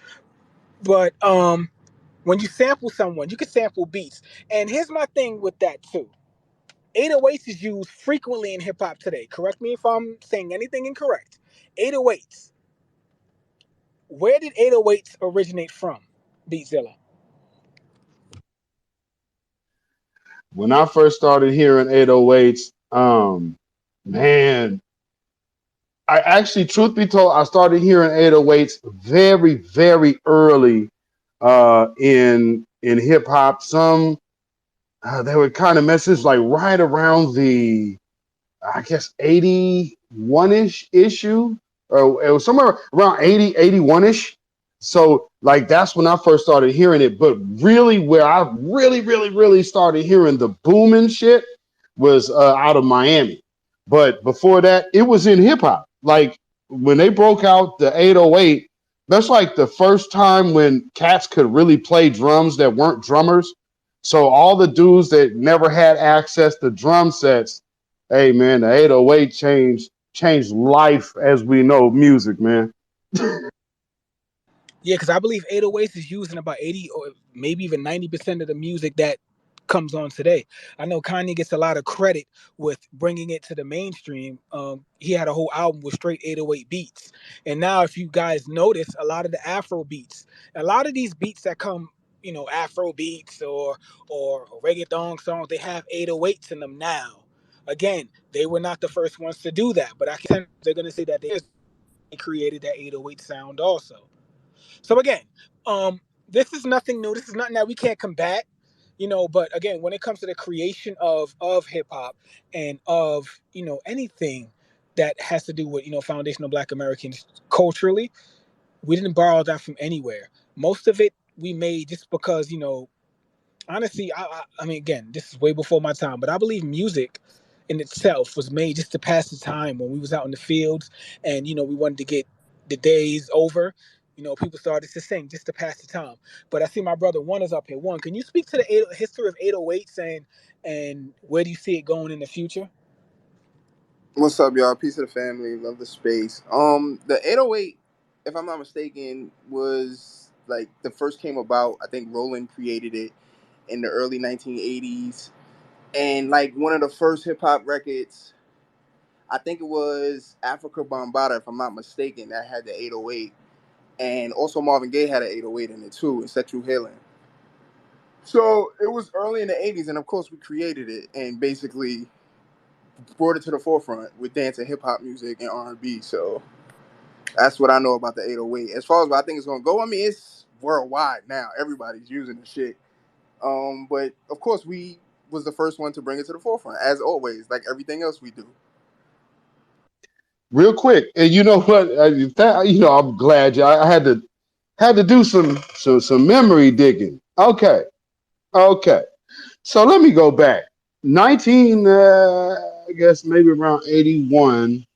Actually, Marvin Gaye might be one of the first people that I know, especially in R&B. So what y'all might not know, because y'all know Eric Sermon version of Just Like Music, but the original version is actually that whole record. He was using a gang of 808, because basically that record was that's a masterpiece too, especially when it comes down to vocal arrangements.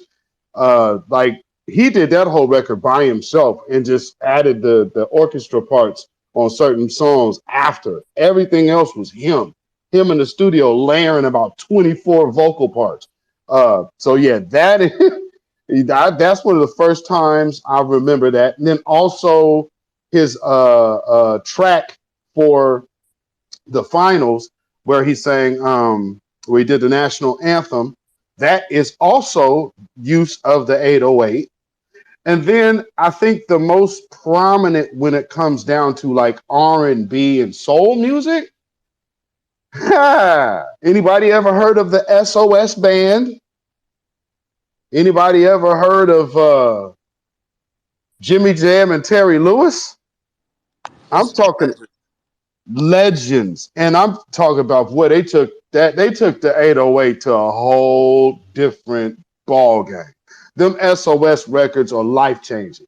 Like the whole sound of music just shifted. It was like, oh, wait a minute. You could be that hard and that funky and that smooth at the same damn time. Oh my goodness. Oh man. Yeah, them records still hit. Them records slap to this day. So yeah, and then fast forward to Keith Sweat.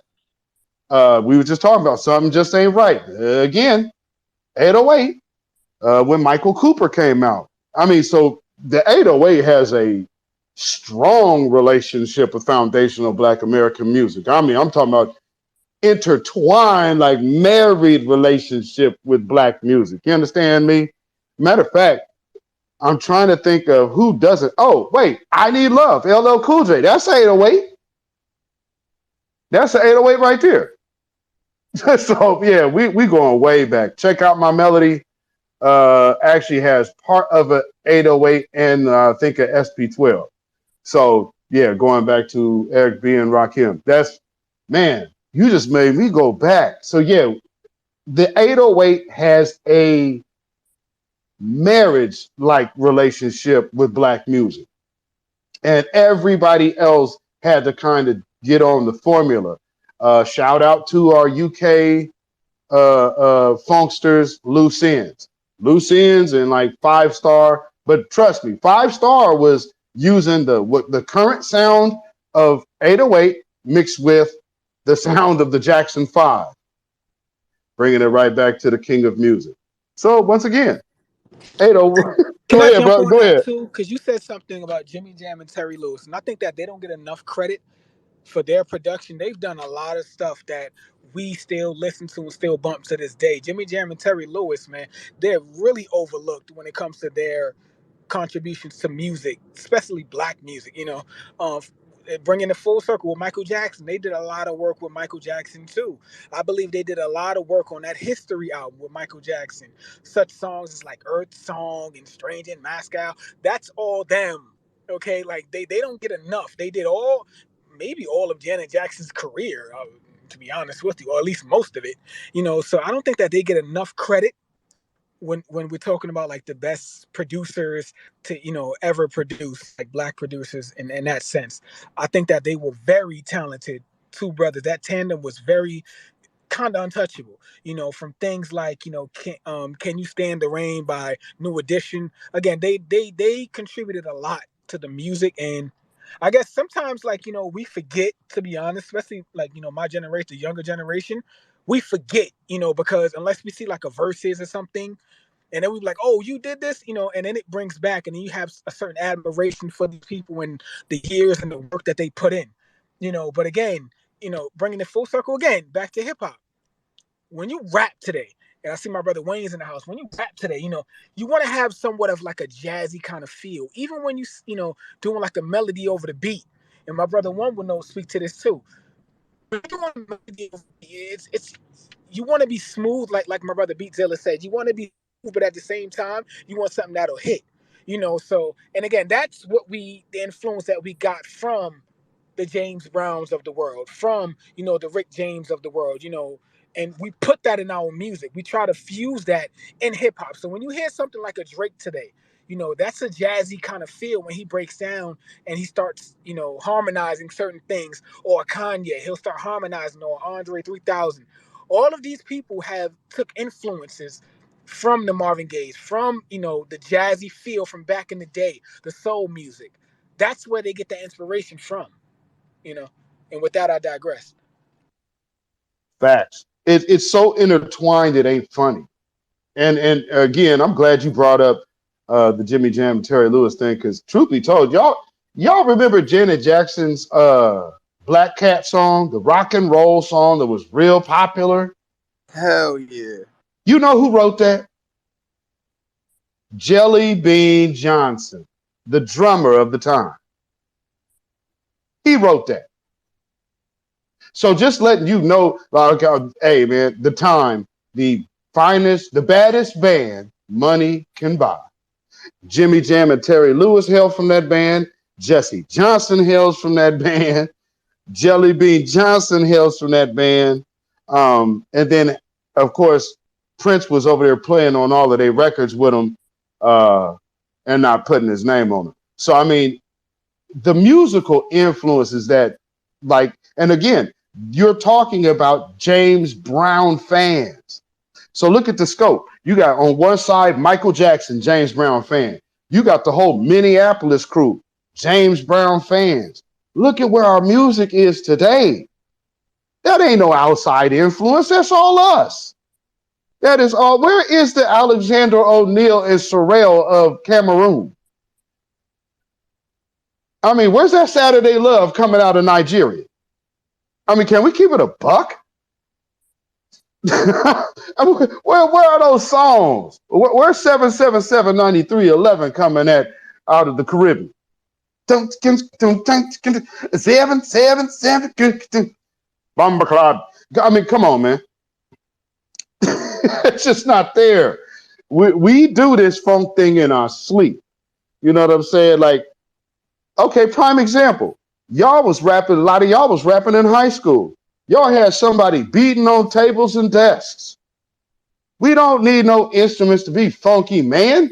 We are the funk. And that, again, is just simply being a foundational Black American. Go ahead, my brother. You got it. I think I remember when I realized that James Brown was rapping was when I was listening to like one of his old songs. It was called I think it was called Payback. Like if you listen to that song Payback, bro, like the beat, the way how the beat goes, the do do do do do do do, talking about payback, and he had like, you know what I'm saying, you can hear him ad-libbing and shit. I'm like, bruh,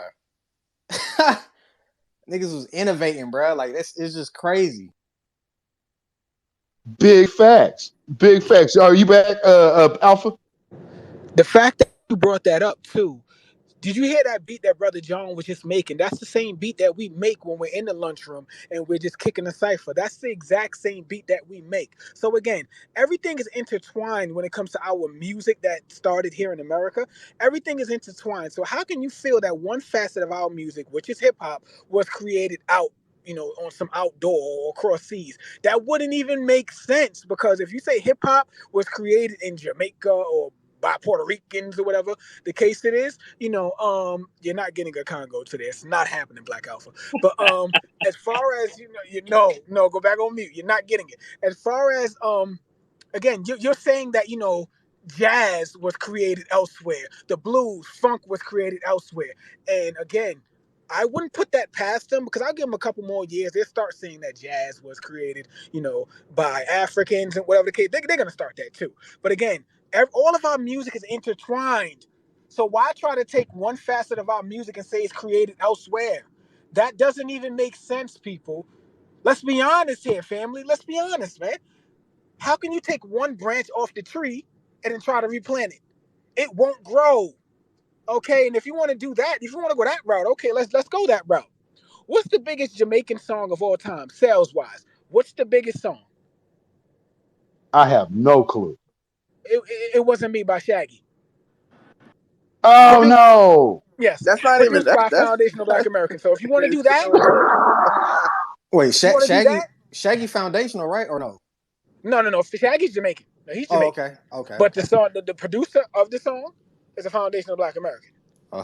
So, oh my God. You want to do that? You really want to go down this route, or you want to just leave it alone? Just leave it alone. I can't wait. I can't wait till we get this museum popping, because we need to really put all these our Black producers, all of them, and we need to really go into detail of all the music that they wrote, they produced, all of that, all of it. But here's the problem with that, John. We don't trip the credit because we did so much. Throughout the years, we've done so much throughout the decades. And then you got young dudes coming up that's producing. You got young dudes that's in their early 20s, people in their 30s. You know what I mean? We got a producer on stage here. I know Beatzilla, is into music. We got real musicians that have been doing things throughout the years. We don't trip the credit. We don't. We have the best basketball players, the best musicians, the best actors. Who's competing with us? I'm in New York City right now. The city is stopped in Queens because Serena is having her last U.S. Open. Who's fucking with us? Who? Now, I don't agree with her, some choices she made. But other than that, Serena, that's foundational right there. Breaking records. Who's messing with us, man? Who? It's hard to compete with that, so I get it. Y'all just gonna resort.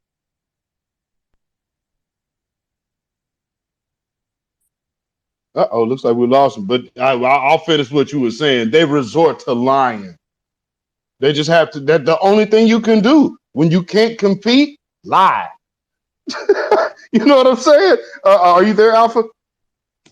Hey, Lions seems to be the fallback plan. Matter of fact, Lions, they first plan, second plan, third plan, whenever they can't get nothing off the ground. But I want to ask Brother One, I want to ask Sage and Zilla, can y'all explain to people the 808?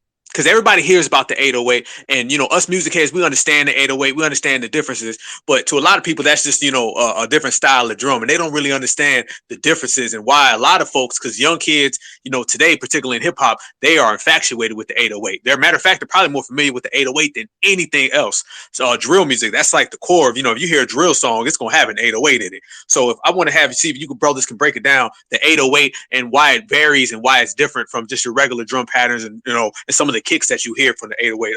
I want you to start off first, Brother One. I'd love to hear it. All right, no doubt. Well, the 808, the name itself is the TR Roland 808.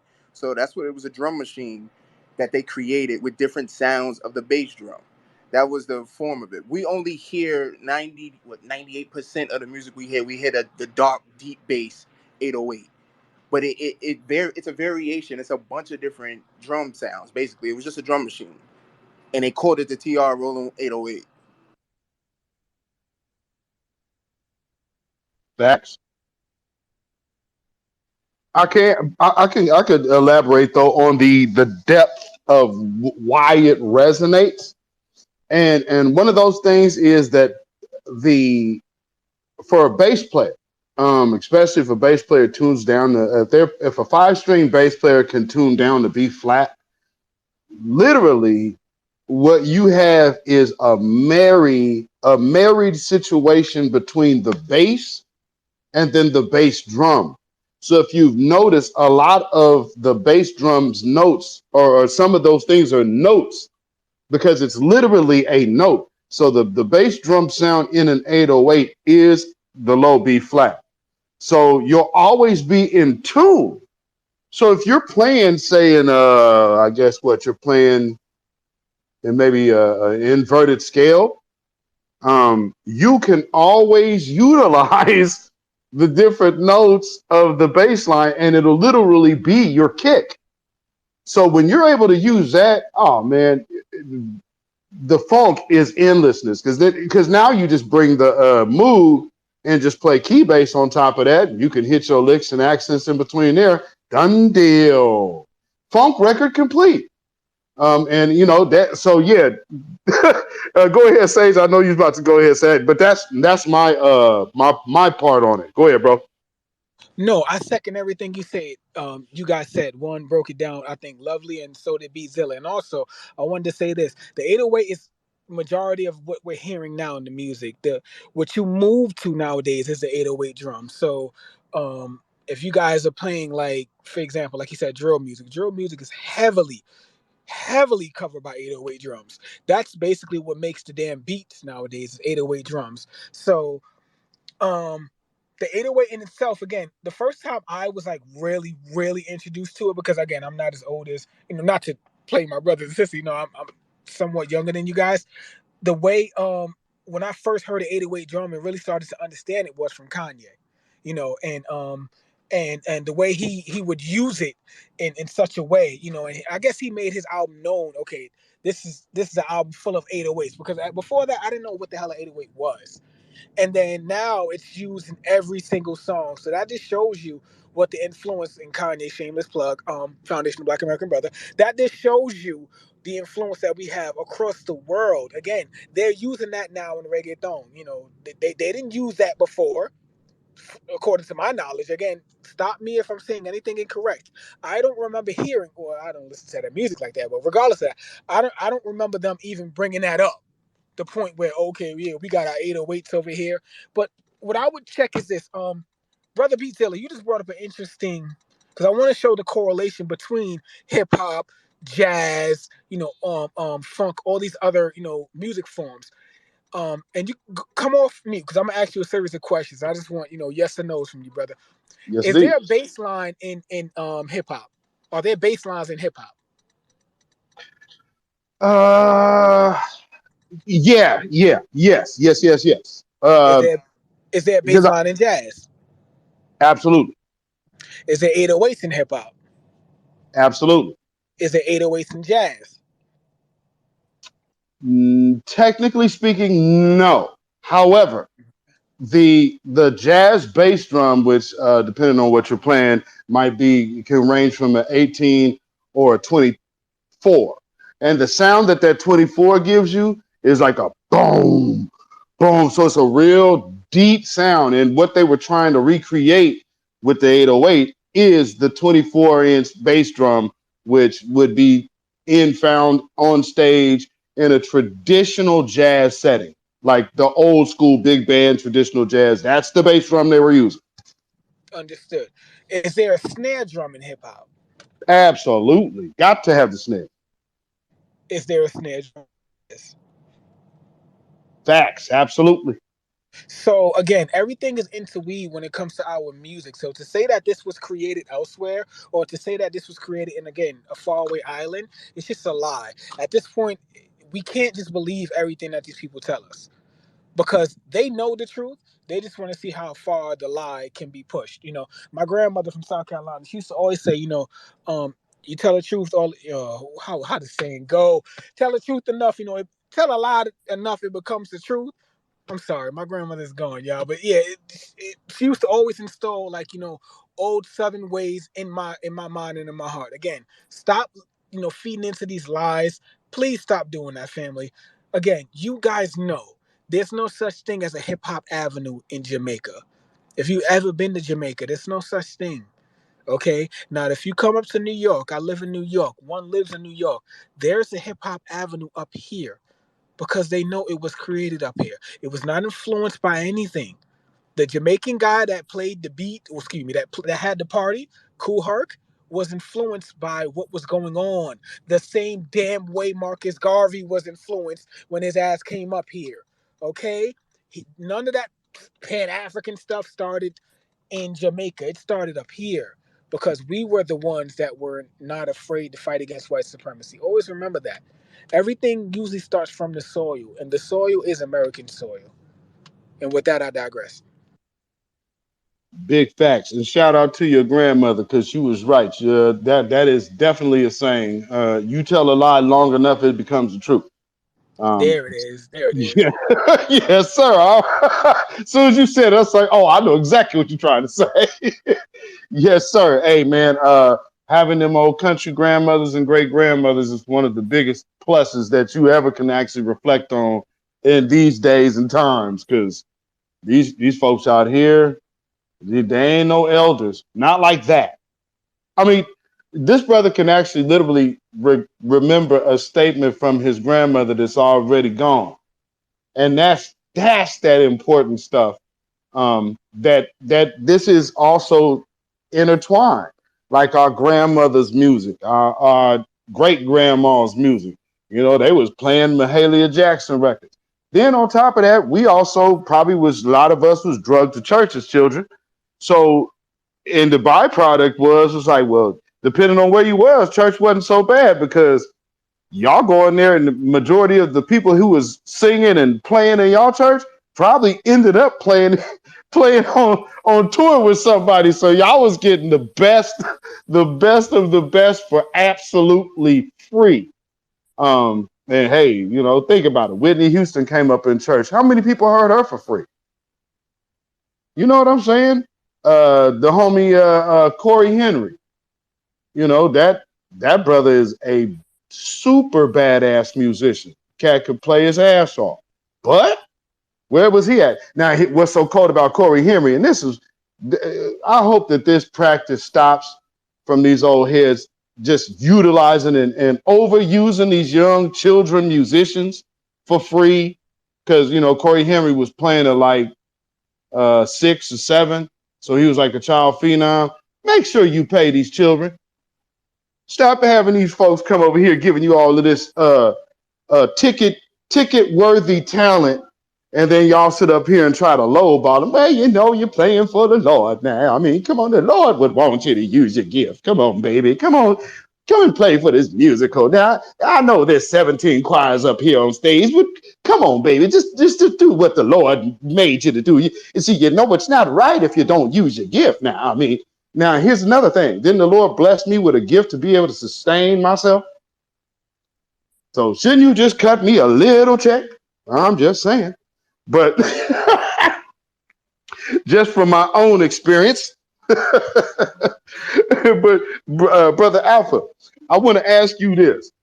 What was your first, I guess, first musical experience that kind of like that you remember a big shift happened? Because that's another thing in Black music. What was that moment or event that there's always that song that you can couple with the moment? What was that for you? Oh man, that's a good ass question, family. I got 2 of them. I'm gonna give you my personal one, like that actually shaped me musically, and then I'm gonna give you one where I actually seen the culture change. The first one that I had, you know, as a youngster, I was in the 2nd grade. And I had a teacher, and she put together a play. It was a sister. She put together a play, which was, I guess it was the Motown 25th anniversary or something like that. Yeah, I wasn't, you know, all the way familiar with it, but she had all the kids in the classroom. They all, you know, picked a different person from Motown. So you had the Supremes. All the little girls were the Supremes. The boys were the Temptation. I was the Temptation, and I wasn't Otis. Okay, I was David Ruffin. So let's get that on record. So we had that. We had Stevie Wonder, the Jackson 5. And if you actually see it, you can get on the internet and they actually have the Motown. I want to say it was the 25th anniversary. I may be wrong, but it was actually a reunion. And we all watched it for like 2 or 3 weeks. It was during Black History Month. And then we put together a play. All the parents put together little, you know, like dresses and stuff for the girls and little suits for the boys. My mother actually still has my Temptation one somewhere in her closet, whatever. But nonetheless, that's what shaped me in terms of actually understanding foundational Black American music. And it was actually a damn good play. And we did all the old songs, all the hits. And actually, you know what? They have these verses nowadays. The first verse I actually seen, if people watched that Motown anniversary, the Four Tops and the Temptations had a verses against each other on there. And I remember when the Four Tops busted into Baby I Need Your Lovin'. And the crowd went crazy, and then the Temptations followed with My Girl and Shut It Down. So that's the first time I seen like this competition when it comes to music. And I also seen foundational Black American excellence and how we had all these different sounds. And you can literally see, as you gentlemen talk about, how it was derived from, you know, jazz and gospel and all these different sounds that all marinated into one. That's what I had on a personal level. So that shaped me in terms of that. I still to this day listen to all of that Motown music, pretty much like everybody in America does. But I listen to it all the time. Now, in terms of the culture, I'm an 80s baby. For everybody in the room, I'm an 80s baby. I'm still in my 30s, y'all. So the thing that I seen that changed the game, and this is gonna be crazy in terms of hip hop, because I was all into hip hop. It was The Chronic by Dr. Dre. It was The Chronic. Because I remember when music and hip hop was, you know, in the early 90s, it was fast. Well, I'm literally in elementary school when that came out. Early elementary school too. But I remember how everything was fast. It was boom bap. It was boom, boom, boom. And, you know, it was just quick. And then when The Chronic came out, the whole culture slowed down. The whole culture. And then that gave birth to G-Funk. And everybody remembers The Chronic came, and Snoop was really the star of that album. It was really Snoop. Anybody who's old enough to remember, mind you, once again, I was in elementary school. I probably shouldn't have been listening to it, but I was any damn way because you couldn't escape it. Snoop Dogg was the biggest rapper in the world at the time. I know there was a debate about him and Tupac in 96. About 96, I feel Tupac surpassed him, but 93, 94, it was Snoop Doggy Dogg in the Dog Pound. Like, Snoop was the biggest thing out. And Dre kind of threw him that alley-oop. But The Chronic came and it slowed everything down, that G-Funk. And then right after that, Warren G came out with Regulators, and I'm always talking about race regulating, which I get from my brother, you know, Warren G and Nate Dogg. And Nate Dogg, the way he sang on the track, the way Warren G put together they took the P-Funk samples and turned it into G-Funk. How they used to dig in the crates, really. And, you know, they had a music now that older people could relate to. People that were older, that were, you know, 60s and 70s children, they could relate to some of those samples, as Brother Sage was just talking about, the difference between sampling and covering. So, you know, the G-Funk, they had actually made a lot of that. So people who weren't really familiar with some of the original hip hop, they could listen to that Chronic album and they would hear the Parliament Funkadelics and just that funk.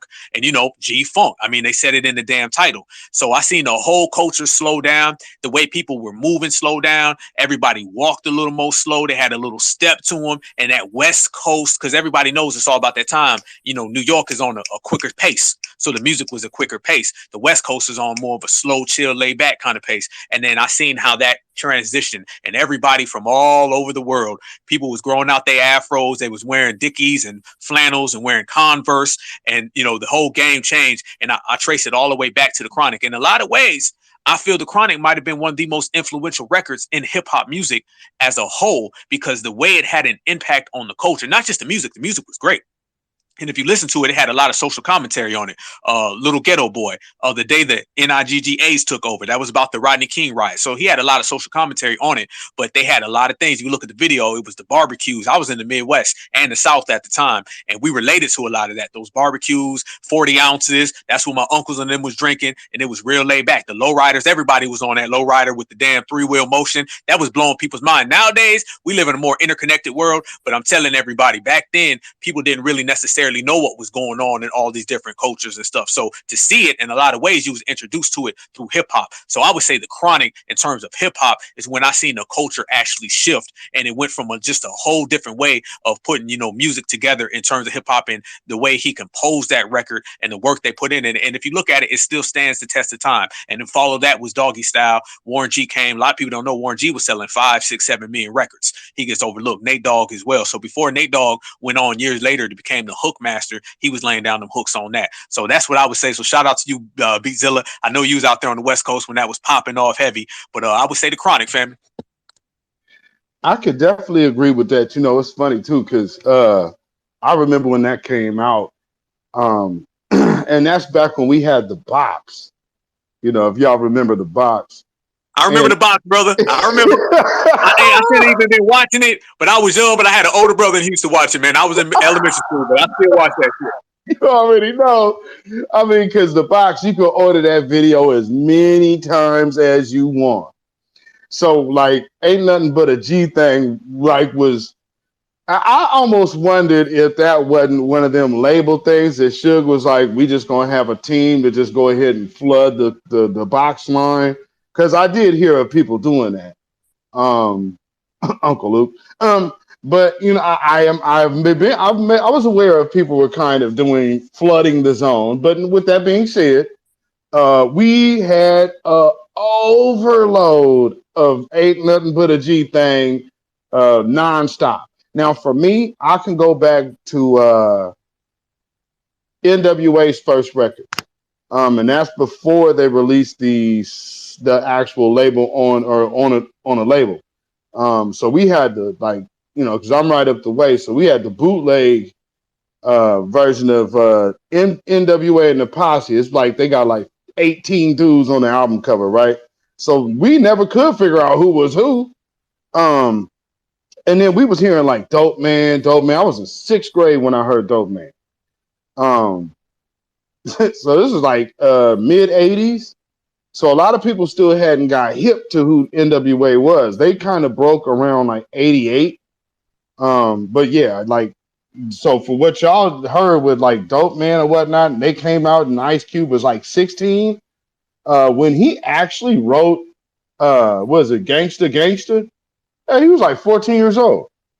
That dude was like 14 years old. So I mean, a lot of people don't understand how talented that cat was. So I see what you mean by when you say the Chronic, but I would have to even say this is like a change of music within succession, starting with NWA, moving over to Dr. Dre, leaving. Wait. First off, NWA. Then Dr. Dre started producing the DOC. And right then, that's when shit started really changing. Because in their camp, their writers was Ice Cube, Ren, and the DOC. I don't think y'all understand how prolific of a writer DOC actually is and always has been. They were able to make Death Row Records with him as the only staff writer. So a lot of this is a transition. So from NWA all the way to the Chronic and Death Row, and all of that in between, and then the connection of the Bay with Too Short, and then of course E40 and the Click and Mac Dre. All of those groups were playing regular music. They actually played their music. Killer Tay, later on Looney Corleone, and you know, more of these other West Coast rappers that y'all know of now. But yeah, it's all been about funk, and all West Coast music was at that point in time was completely about funk, especially in the Bay. Like, there's not a lot of samples in the Bay. The only people who are really sampling in the Bay are Souls of Mischief. Everything else was literally played instruments in the studio. So, man, that from the NWA through the Chronic, that for me is when I watch music like really change. Either one or say, man, y'all want to Sage, you want to weigh in on this, brother? Go ahead, whichever one. Go, y'all got it. I will quickly say this too. On the East Coast, it was more like, you know how they got BC, AD, like, you know, before Christ, after death. I would say that pivotal character would have been Rakim. There's a lot of artists that, you know, were here before Rakim that did not last once Rakim started spitting. After Rakim started spitting, everyone, including the, you know, the Run DMCs, they all had to step their game up. There's a famous quote, and I believe Run said this from DMC. When he heard Rakim for the first time, he said, "Listen, it's over for us." Because the poetic value that Rakim brought to the lyricism that was going on in New York during that time was unmatched.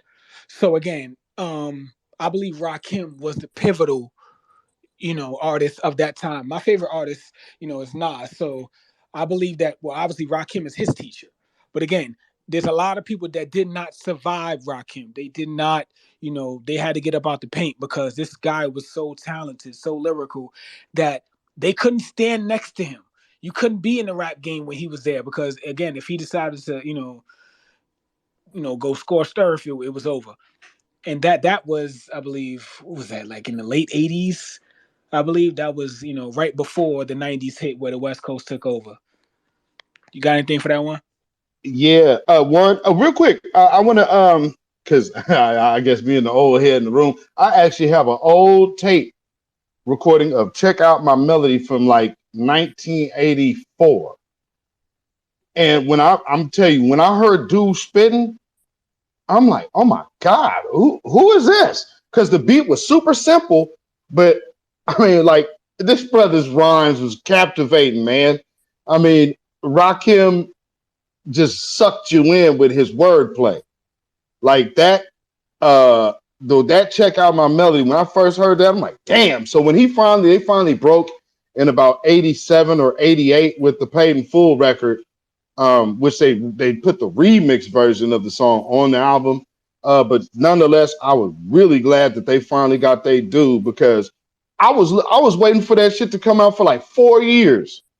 And then finally everybody got a chance to hear Rakim. Was like, yo, this dude is probably the best rapper ever.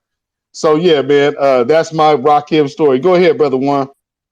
Yeah, I second everything you said, Sage. And Zilla. Yo, I got a story about that Rakim too. My mother used to work at the studio that Rakim used to record at, so she used to see him all the time and like She used to tell me the stories about how she used to be able to hear some of the records that he used to create when he used to come to the studio and then leave late at night. It was a wild thing for her to tell me that, and me being like just into music and loving music, and then hearing those wild stories about Rakim is just crazy to see it come full circle like that. I think the 80s is probably one of my favorite eras in music, even though I was born in the late 80s. But me studying music and just listening to a whole bunch of different music and different eras, the 80s is by far my favorite era in music. And that's just for hip hop, R&B. New Jack Swing was arguably one of my favorite times in music. And I could listen to that shit today over and over. Shit just made you want to dance and made you feel good, man. That was just a great time. We need more of that shit. You know what's so dope about that too? Is that literally both of those genres of music were popping and hot at the same time. That's what a lot of people don't know. If you look back into, so it wasn't like these were two different time eras. Nah, when you talk about black artists holding court, you had the West Coast rap scene, and then you had Teddy Riley and everything he touched. Everything Teddy Riley touched was good as money in the bank. You know what I'm saying? I don't think he has any L's. Yeah, and to bring it full circle with Teddy Riley and him producing for Michael Jackson, and Michael Jackson helping him out of debt that he was in. One, I can't hear you, brother. Can y'all hear me? Yeah, you good Yeah, now. there you go. Yeah. That whole timing of Teddy Riley and they bringing it back full circle with Michael Jackson, and Michael Jackson reaching out to Teddy Riley to give him, the beautiful records that he gave him for, what was that album, Dangerous, and him helping him out of debt that he was in from years ago, and just bringing that sound back. Michael was a real one, man, for doing that. Big facts. And also, I mean, with him giving Little Richard and also Sly their publishing, that is extremely major. Because actually, my partner Black Rome, he's actually Sly's nephew. So at the time, we knew that.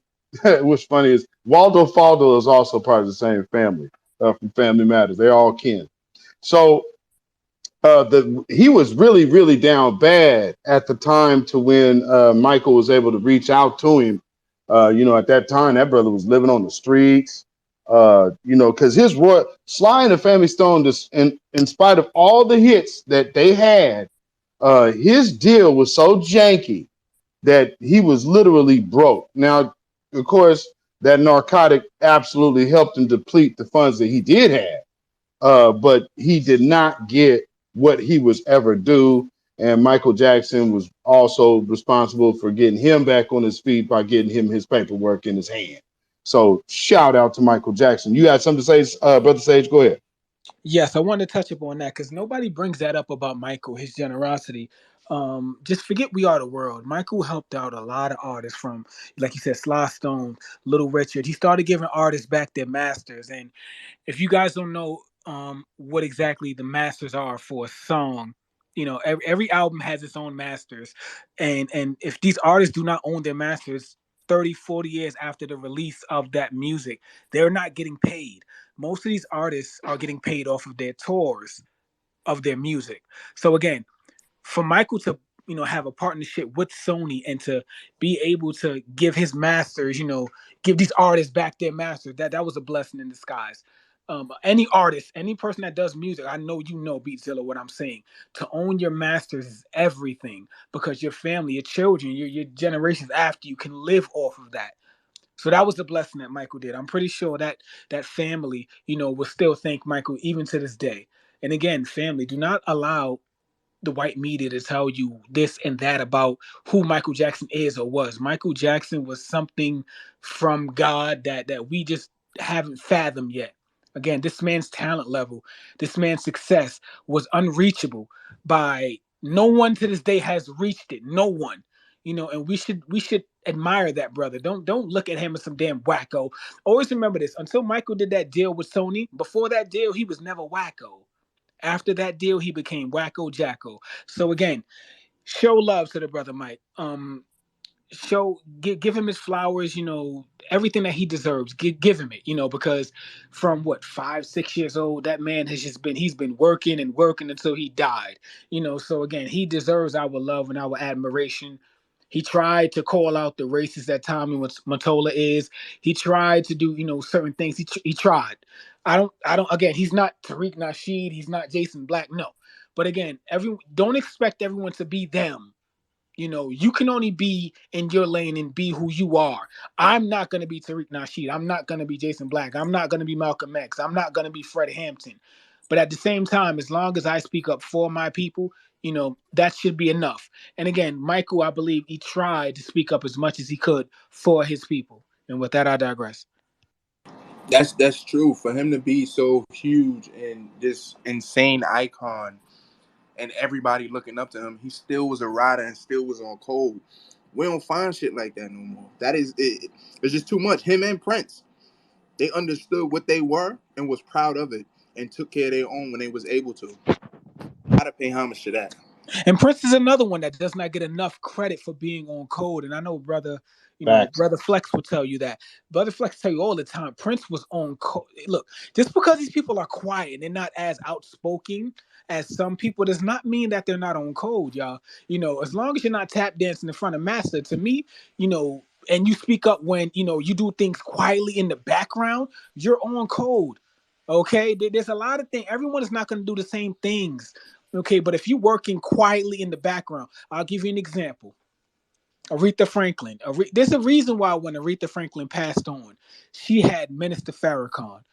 She had, all these other people. I'm not going to name the president or whatever, but the minister hardly comes out to people's funerals. Okay, and he stood on stage with Bill Clinton. You'll never see that again.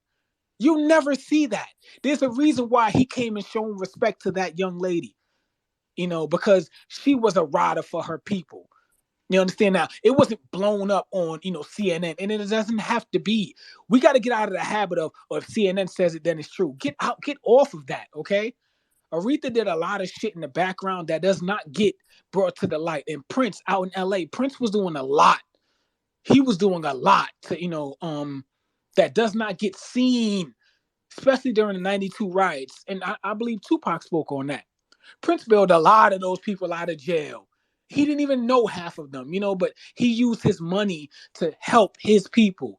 And don't believe this lie that Prince was white and black. That's a damn lie. Prince was half black and half black, okay? I don't know where this lie comes from. I believe it came from the movie Purple Rain, but Prince was nowhere near white. As you can see, this dude one is light skinned. Just because we got all shades, okay? Let's not play this game, family. Let's not. All right? But again, these brothers were on code to a certain degree where they were quiet but using their money in the background. And as you see today, a brother like Jason Black is very quiet. He doesn't really show, his facial features, you understand? But he works quietly in the background. Jason bails out a lot of people. If there's the next uprising, whatever the case is, and people are out here getting arrested, if you reach out to that brother, he's gonna get you up out of that situation. So again, if you can help out with your resources, you don't have to be in the street, lighting, torches. You don't have to do that. You can help out in other ways. You can help out with the music. James Brown, I'm Black and I'm Proud. There's a lot of different facets that you can help out with the revolution. And with that, again, I digress. Facts, brother. Brother Alpha, you got it. Hey, people got to remember when Prince passed away, the last song that he actually put out was a tribute to Freddie Gray, the brother who was killed out there in Baltimore by the race soldiers. That was one of the last things. And actually, one of his last appearances, Prince as well, is when he got on stage with that Marilyn Mosby, I don't know if she was district attorney or whatnot, the one who put the charges on the people. He got on stage and he brought her on stage on one of his concerts and he put out the song. The song is on the internet. He's talking about Freddie Gray, he's talking about black people, black lives. So he went out on a revolutionary tip. He went out. And actually, a video came out, if I'm not mistaken, from when he was a child, just over the last year, and he was out there protesting on some real rights type stuff. So this guy had always stayed in it. And in terms of Prince was doing everything in the 90s that basically the music industry has become now. He was out there really pushing independence. I'm like you, Sage. Hey, Nas is my guy. I'm like, hey, I'm with you on that with Sage. Nas is my guy all day long. And I remember hearing Nas say, if I'm not mistaken, it was Nas. Nas said he wanted to make a song. You know I'm going with this. Yep. Go ahead. Yes, he told Prince, let's make a song, and Prince told him straight up, I only make songs with people who own their masters. Basically saying, get your masters, we can talk. Don't have it, we ain't making no song together. This is how Prince operated. This guy was super, super thorough. The artist formerly known as Prince, that was him basically sticking his middle finger at the industry, telling them, oh, I'm not going to be a slave. Matter of fact, he walked around with a slave on his cheek, mocking them. So Prince was on some super revolutionary stuff. It's funny how Prince and Michael Jackson, these two brothers who were very soft-spoken, very relaxed. People said all these things about them. But at the end of the day, when you look behind the scenes, these guys weren't nobody's punk at all. And a lot of these rappers who run around here and talk all this gangster stuff and all this tough guy stuff, they're the quickest ones to fold, apologize, re-apologize, apologize, and do it again. Prince and Michael Jackson were unapologetically black. They were unapologetically warriors, and they put it down for everybody, and they laid the blueprint for everyone else to follow. So it's on everyone else to do just that. Go ahead, Brother Zilla. I challenge everyone up here to try to name the gangster rapper today that owns their masters. Not many. And I gotta say, they all slaves. They all slaves. And the one thing that you can honestly say about Michael Jackson, and people could always look at him at how they do, but you can never get any more gangster than to when somebody insults you, to respond, not by going at them or making a diss track or letting them know how you feel, but by simply going around them and buying their masters. You don't get much more gangster than that. Now they work for you. What kind of shit can they talk to you now? I mean, yo. Don't say a word. Just go ahead and cut the check. Now I own you. That's boss on top of boss. I see we have American Heart. I'm not sure. I can't see your whole name. But go ahead. You can unmute yourself. Thank you for allowing me to speak. I am super happy, and I say this in every room for the past 2 or 3 days, that we are on code, handling business the way we're doing, the way we are on this Twitter streets, getting things set in motion, things set straight with Busta Rhymes, with Fat Joe, and anybody else that is coming with this crap. And thank God we're pushing also still for reparations. It's funny that you say that about Aretha Franklin and Michael and Prince. We need those riders in the back silently moving and quiet and watching and very observative and strategic, not only in the front end, but in the back end. Because it's funny that you did all that, but somebody had to come and rough that bread off to get you out. It reminds us of that Harlem Night when the comedian, tip of my tongue, you know who I'm talking about. Richard Pryor got everybody out after they came in and raided. We need that type of stuff.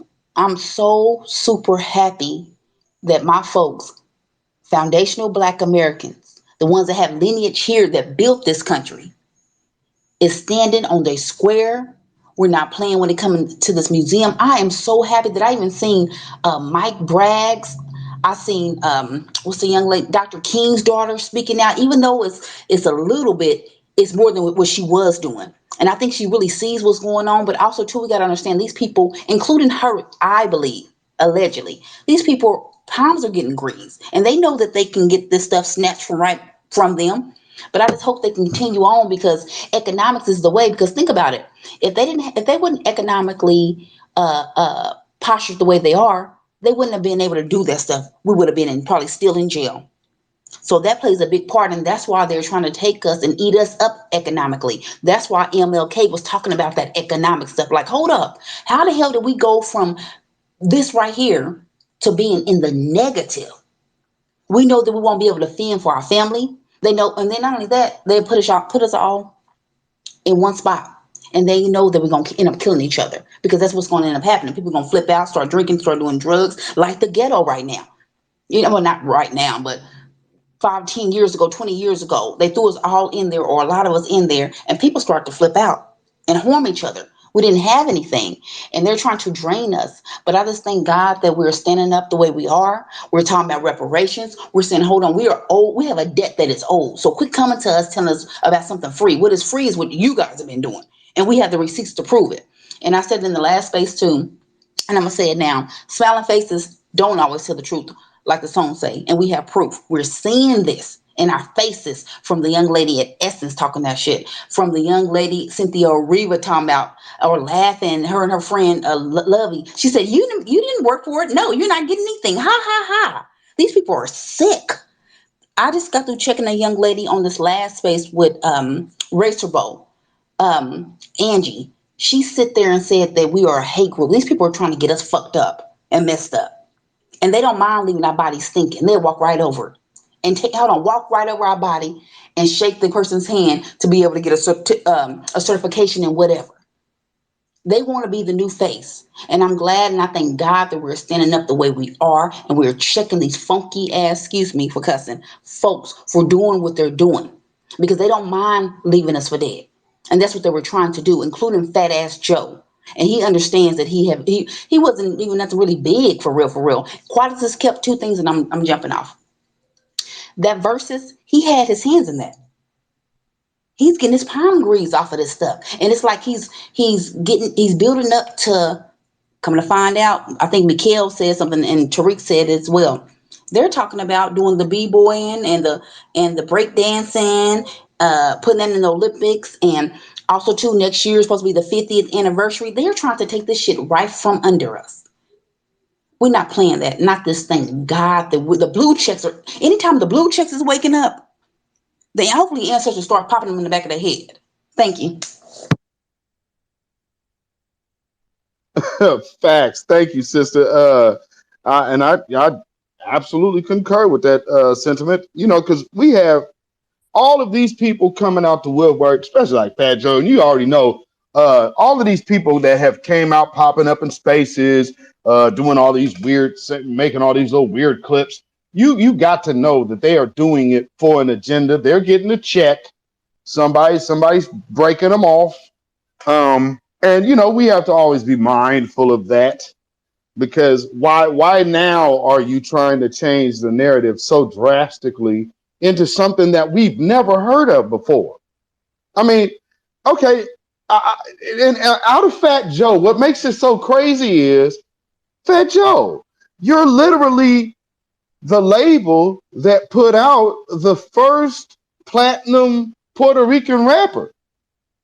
So where the hell is the contribution if you are responsible for the only, was it #1 song and platinum selling Latino artist in Big Pun? It's like you broke records with Big Pun. How all of a sudden were you there 20 years prior? That don't make no sense. You got all of these Run DMC and LL. I mean, come on, man. LL Cool J and then NWA with a platinum record, #1 song or #1 record in the country. Come on. You mean to tell me that it took till Big Pun? And shout out to, I think it's Red Joker that got he got the album cover of was it Hispanic Hip Hop's Greatest Hits? Got Fat Joe, it got Big Pun on it, and then just a big bunch of empty spaces. I guess technically you could throw Pitbull in there, but I mean, what kind of music is that? Because Pitbull's doing some kind of pop reggaeton mashup type deal. They ain't got nothing to do with hip hop. So, we're dealing with individuals who are trying to find their ways to even changing the idea of how we perceive hip hop. Because trust me, the Pitbull maneuver ain't going to be far off. I do not suspect, or, I don't think that they're going to let Pitbull, his star power, just pass up this opportunity to interject. So I think they're kind of waiting on the right time to throw Pitbull in the mix. Like, yeah, we were the pioneers of hip hop. And I mean, shit, we the ones that really made it popular. Look at how we making it swing. And the next thing it was New York, it was the Bronx, it was Miami. Trust me, fam, it's coming. You want to chime in on that, Alpha? Yeah, facts, man. First off, you know what I'm saying? Fat Joe, funny style, man. He been funny style for a long time. And shout out to Ja Rule, because Ja Rule roasted him on that Versus. And remember, Fat Joe was the one on there calling some, Black American women bitchs, and Ja Rule had to check him on that. You remember that? Remember, he was throwing that around real freely, and Ja had to check him on that. Now, I like Big Pun. Big Pun's one of my favorite rappers. I ain't gonna lie. But I'm gonna tell you a story about Big Pun. Big Pun, when he met Kool G Rap, he kissed Kool G Rap's rings. Yes, he did. Facts, because he's got his whole style from Kool G Rap. So, I don't know, where Big Pun would have been at on this particular subject, but I do know he paid a lot of homage to foundational Black Americans. Actually, he had songs where he says, with a twist of black and I'm proud. I never heard this coming from Fat Joe. Fat Joe only tends to bring these things up when it's, take from our culture time. You feel me? He's never saying this in a personal world. He has a lot of interviews where he talks about being the only Latino in his school. But if you notice, he's always harping on he looked like the Beatles. I mean, he'll say that like 30 times. He'll be like, I got green eyes. I look like the Beatles. He don't look like no damn Beatles. So I don't know what he sees in the mirror. But homeboy, you don't look like Paul McCartney or, John Lennon or none of that. But anyway, he keeps harping on that so you can kind of see where he is with it. And this is the mentality that we always see. When he's in front of us, he'll be singing and dancing and all that. But if you notice, when he had that little Instagram post the other day, he was referring to foundational Black Americans as those people. Okay. Now, when it comes to, did they co-create hip hop? It's all of us as one big family and one big team. But once we start calling Fat Joe out, then all of a sudden he starts saying those people and them and they and those motherfuckers over there, you guys. He didn't talk all that brotherhood stuff. All of a sudden that brotherhood stuff went out the window when foundational Black Americans, changed his decision and flipped on him. So Fat Joe, he's always been this way. He's your typical, culture vulture. And remember, like we said, culture vultures come in a lot of different shapes. Obviously with him in a big ass shape, but a lot of different sizes, big ass sizes, and a lot of different colors. So from Busta Rhymes to Fat Joe, all these people are on what I call the G-check list. And we got to G-check all of them, pull their paperwork, snatch it back, and let everybody know that foundational Black American culture, lineage, and heritage is not for sale. Facts. And we probably won't be on here too much longer, but before we do get ready to go, I see Napalm then came on stage. So go ahead, Napalm. All right, what's up, everybody? Yeah, thanks for letting me speak. So, yeah, man, as far as the whole Michael Jackson thing, I've been around like some of the producers and the people, I was like John Barnes' understudy, because I play music, I do, production and stuff like that. So anyway, when we had them sessions, like when we stopped the sessions, a lot of them cats is actually on code. They understand like how they lied about history and all that. And actually from this, one of the dudes, John Barnes, he told me that Michael Jackson told him about a dude named Roy Hamilton. If you ever heard of him, Roy Hamilton is the dude who Elvis stole everything from. So everybody say Elvis stole from Black people. No, Elvis stole everything from this dude. So if you YouTube Roy Hamilton, you're going to see Elvis stole his style. his voice, his inflections, his moves, everything from Roy Hamilton, African American, Black American, whatever. You know what I'm saying? So yeah, I'll land my plane there, man. Just wanted to put that energy out there and say what it is for sure. Facts, brother. You I want to believe we chime in? touched on that last time too. Michael conquering Elvis. Again, he outsold him. He made better music than him, and then he took his daughter. So again, I believe that Michael conquered Elvis in so many ways. So when they want to talk about some king of what they call him, king of rock and roll, whatever, hell no. They call him whatever they call him, the whatever. Michael has conquered him the world over. There's no really comparison to Michael Jackson. Michael Jackson, again, I believe was in a realm of his own. Michael was something that we can't really fathom. Michael made the hood cry when he passed away. You know, how long has it been now? What 12 years since Michael's left us? I remember people in Compton were crying, people in Brooklyn, Brownsville, they were crying, you know what I mean? And none of us met Michael Jackson, but we felt like we lost a family member. So again, I do think that we should celebrate his birthday, not this year, not just this year, but next year and the year after that and the year after that, because kids that are being born in 2022, 2023, they're going to be Michael Jackson fans. Now, I don't know what kind of, again, this man, I believe, was sent down from heaven because babies that never even seen this guy, they never walked the earth when he were here, they still love him and you know, they still admire his music. So Michael Jackson again was something that was just different, and every music artist knows that.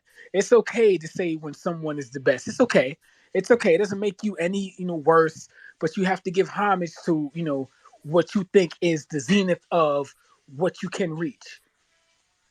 And I believe that as far as the hip hop, in closing for me, Black Alpha, I was listening from earlier. Somebody said, "Oh, we should stop arguing about hip hop and get back to reparations." This is the argument for reparations. This is it right here. If we cannot establish what our culture is, what is deservingly, to us, then we have nothing to fight for. So again, this is the reparations argument right here. This is how see who is deserving of reparations and who is not deserving of it. So again, do not confuse the two. It's not doing two different things. We're doing the same thing. That's why everybody is harping on this. Lastly, this is the most exposure Fat Joe has ever received in his damn career. Okay? The best thing that Fat Joe has ever had in hip hop was Big Pun. Big Pun was very talented. I can't take that away from him. But Fat Joe was never really looked upon, even in New York, and I live here. Fat Joe ain't looked upon as someone that's talented like that. The fuck out of here. He's one of those dudes like, he got a track. Yo, dog, you lost a versus to Ja Rule, dog. You can't even out rap Ja Rule, dog. Like, let's stop playing these games. Okay, so again, Fat Joe was lucky that we're mentioning his name, but Fat Joe is not in the lexicon of New York rappers. He's not it. I'm sorry. He just ain't it. You can name 20 New York rappers that came before him and some that's gonna come after him that are better than him, okay? And with that, I digress. To Facts. piggyback off of what Sage was saying, yeah, Michael Jackson. I got nieces and nephews that are like 5 and 8, and they love Michael Jackson, and they think he's still alive. I don't even know how we're gonna break it to them that he's not alive. That it's still crazy to me because he's been dead for so many years now, and they are discovering his music, especially around Halloween and shit like that. And they just like, oh, they love Michael Jackson. They want to watch Michael Jackson videos. And it's coming to a point where we're gonna have to tell them that Michael Jackson passed away before y'all was even born. And that's just his iconic status and what he is to music in general. He's just the greatest to ever do it. And this whole Elvis shit, he's irrelevant. I don't even know why they made a movie about him, because in the movie they definitely not going to show that he stole all that shit, which they should show it, because that's the only reason why he was a thing. It's stealing from us. And this Fat Joe shit, I don't even know. It's like the old rappers like Fat Joe and Busta Rhymes is like, now they getting old, so they get on podcasts and just start talking a whole bunch of lies that make no sense. Like, nobody is even checking for you, Fat Joe. Nobody ever was checking for you or your music. The people you sign are black. Like, you're not signing Puerto Ricans. You're not signing Latinos. You doing music with black people, so you continuously still riding on our coattails. So it makes no sense for you to sit here and just be on a podcast just talking a whole bunch of nonsense. And you got to get checked for that. Has to get checked for that. And with that, I digress. Absolutely. I appreciate that sentiment, my brother. American Heart, do you want to say close out?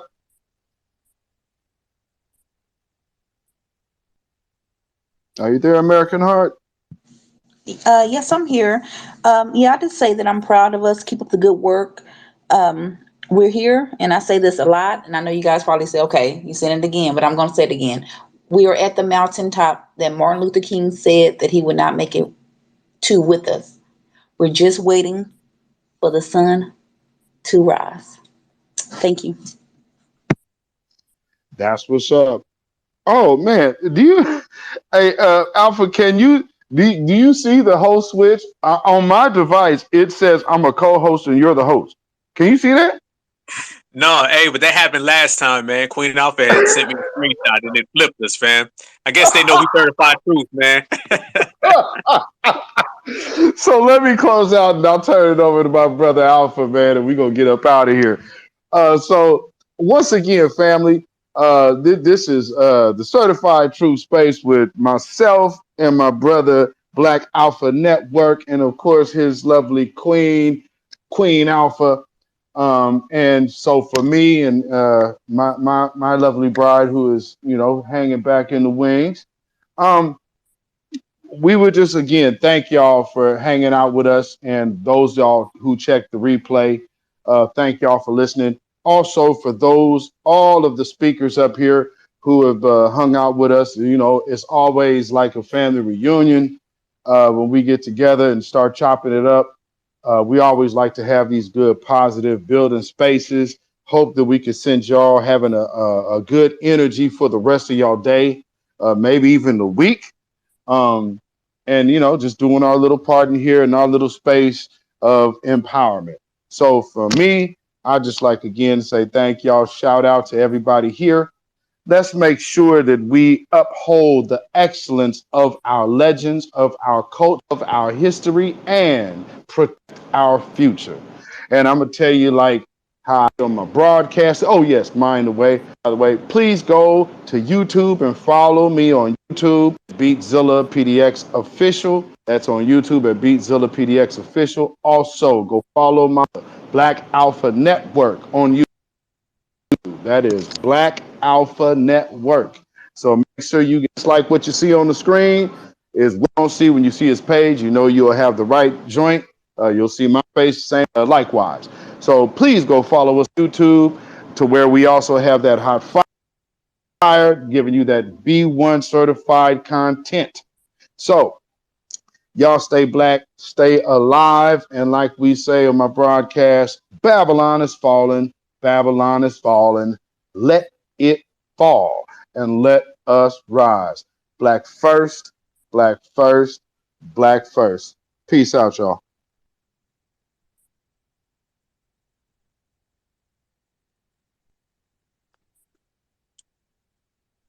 Hey, well, I want to say shout out to everybody who came through and spoke. You know what I'm saying? Appreciate everybody. You guys make sure you follow everybody in the room. You guys also make sure you subscribe to my brother Beatzilla, subscribe to me, the Black Alpha Network. You guys also follow my brother Sage. I believe his music is links in the bio. It's fire. Make sure you guys check that out. Shout out to everybody in here, and make sure you share his music, share our content as well. Let's get behind each other. Certified people, certified Black society, foundational Black Americans.